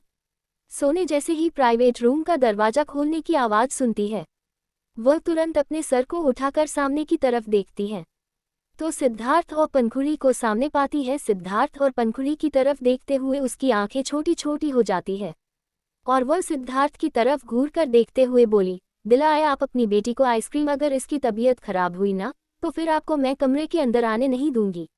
आप नीचे हॉल में सोकर अपने रात को सोएंगे। इतना कहकर सोना बुरी तरह से सिद्धार्थ को घूरने लगती है। वही सिद्धार्थ खुद चौंक हुआ था। आखिर सोना को कैसे पता चला कि वह अभी अभी पंखुड़ी का आइसक्रीम खिलाकर आया है। वह अपनी घबराहट को छुपाते हुए सोने की तरफ देखते हुए बोला, ये तुम कैसे बातें कर रहे हो वाइफी, मैं भला क्यों अब प्रिंसेस को आइसक्रीम खिलाने लगा, जबकि मैं जानता हूँ कि उसकी तबीयत खराब हो जाती है। सिद्धार्थ खुद को प्रोटेक्ट करने की कोशिश कर रहा था पर सोना सिद्धार्थ के बातें सुनने के बाद उसे और भी गंदे तरीके से घूरते हुए बोली, आप झूठ तो बोलिए ही मत, और आप झूठ किससे बोल रहे मुझसे, मैं सब जानती हूँ कि आप क्या कर सकते हैं और क्या नहीं।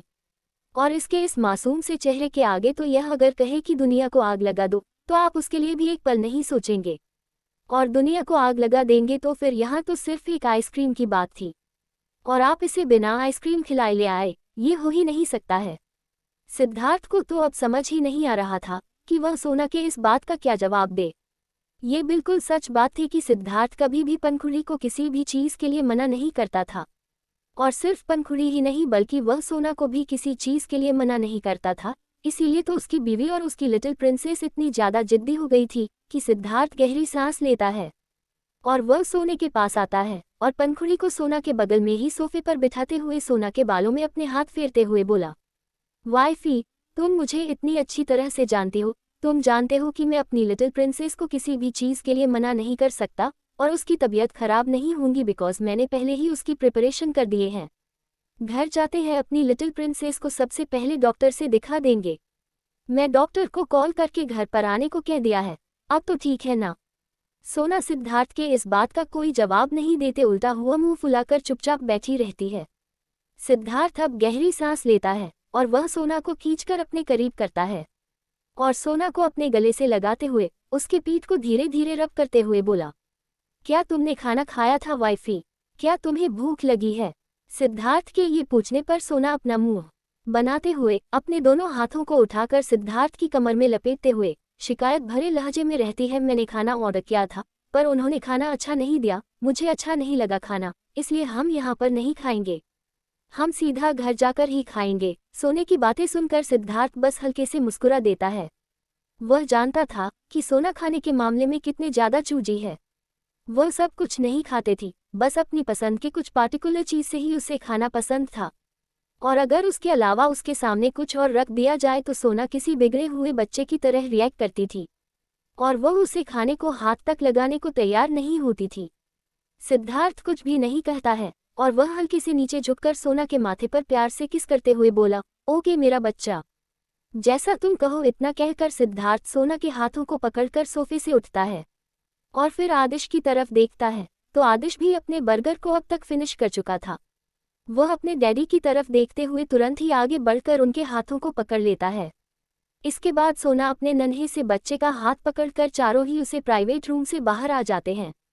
क्योंकि मीटिंग खत्म हो चुका था इसलिए अब सिद्धार्थ डायरेक्ट घर जाने वाला था, क्योंकि उसे ऑफिस जाने का बिल्कुल भी मन नहीं था। उसका जो भी काम था वह सीधा अपने घर से ही करने वाला था। सिद्धार्थ सोना और अपने दोनों बच्चों को लेकर सीधा होटल से बाहर आकर पार्किंग में आता है। वही इधर सिद्धार्थ होटल से बाहर निकला तो दूसरी तरफ आरिश भी इस समय होटल से बाहर निकाला था और वह सिद्धार्थ को ज्यादा हुआ देख पा रहा था। सिद्धार्थ आरिश के आगे था जिसकी वजह से सिद्धार्थ की बस पीठ ही आरिश को नजर आ रही थी। वही सिद्धार्थ के साथ एक लड़की भी थी जिसे सिद्धार्थ ने उसके हाथों से होल्ड कर रखा था। वही सिद्धार्थ के दूसरे हाथों को उसे छोटे से बच्चे ने पकड़ रखा था जिसे आरिश पीछे से देखकर ही पहचान सकता था, क्योंकि उसने वही कपड़े पहन रखे थे जो कि कुछ देर पहले उसे बच्चे ने पहन रखे थे जिसने आरिश से झगड़ा किया था। उसे बच्चे को पहचानते ही आरिश अपने तेज कदमों से सिद्धार्थ के पीछे पीछे चल देता है पता नहीं क्यों पर आरिश की क्यूरियोसिटी हो रही थी कि वह उस लड़की का चेहरा एक बार देखे, क्योंकि उसे लड़के की पीछे की तरफ से ही देखने पर से ही उसके दिल की धड़कन इतनी ज्यादा बढ़ गई थी। उसे समझ में नहीं आ रहा था कि उसके साथ हो क्या रहा है। अचानक से उसका दिल इतनी देर से क्यों धड़क रहा है। आरिश अपने तेज कदमों से पीछे चली रहा था कि सिद्धार्थ सभी को लेकर होटल से बाहर निकलता है और वह पार्किंग की तरफ अपने कदम बढ़ा देता है, पर सिद्धार्थ उन तीनों को पार्किंग में न ले जाकर उन दोनों को होटल के बाहर ही खड़े करते हुए सोने के गालों को धीरे से थपथपाते हुए बोला, वाइफी तुम बच्चों के साथ यहीं पर रुको, मैं कर लेकर आता हूँ। सोना सिद्धार्थ के बातें सुनकर अपने सर को हमें हिला देती है। इसके बाद सिद्धार्थ अपने गार्ड की तरफ देखकर कुछ इशारा करता है और खुद अपने कदम पार्किंग की तरफ बढ़ा देता है। सिद्धार्थ आया तो अपनी ड्राइवर के साथ था, पर उसने ड्राइवर को उसी पल वापस भेज दिया था, क्योंकि वह आज खुद ही कर ड्राइव करके अपने छोटे से फैमिली के साथ कुछ टाइम स्पेंड करते हुए घर जाना चाहता था। सिद्धार्थ के जाने के बाद सोना अपने दोनों बच्चों का हाथ पकड़े हुए वहीं पर खड़ी थी। इधर आरिश होटल से बाहर निकलता है। उसकी नजरें अभी सोने के ऊपर ही जमी हुई थी। वह तेजी से अपने कदम पार्किंग की तरह बढ़ा देता है, पर जैसे ही वह सोने के साइड से गुजरता है, एक अजीब सा है एहसास उसे पीछे मुड़ने पर मजबूर कर देता है। इसके बाद बारिश हल्के से टर्न हो गए, तुरंत ही पीछे पलट कर देखता है, पर जैसे ही वह पीछे पलट कर देखता है, उसकी आंखें हैरानी से बड़ी बड़ी हो जाती। उसकी आंखों में एक अजीब सी इमोशंस आ जाते हैं, यहाँ तक कि उसकी पूरी बॉडी ठंडी पड़ने लगी थी।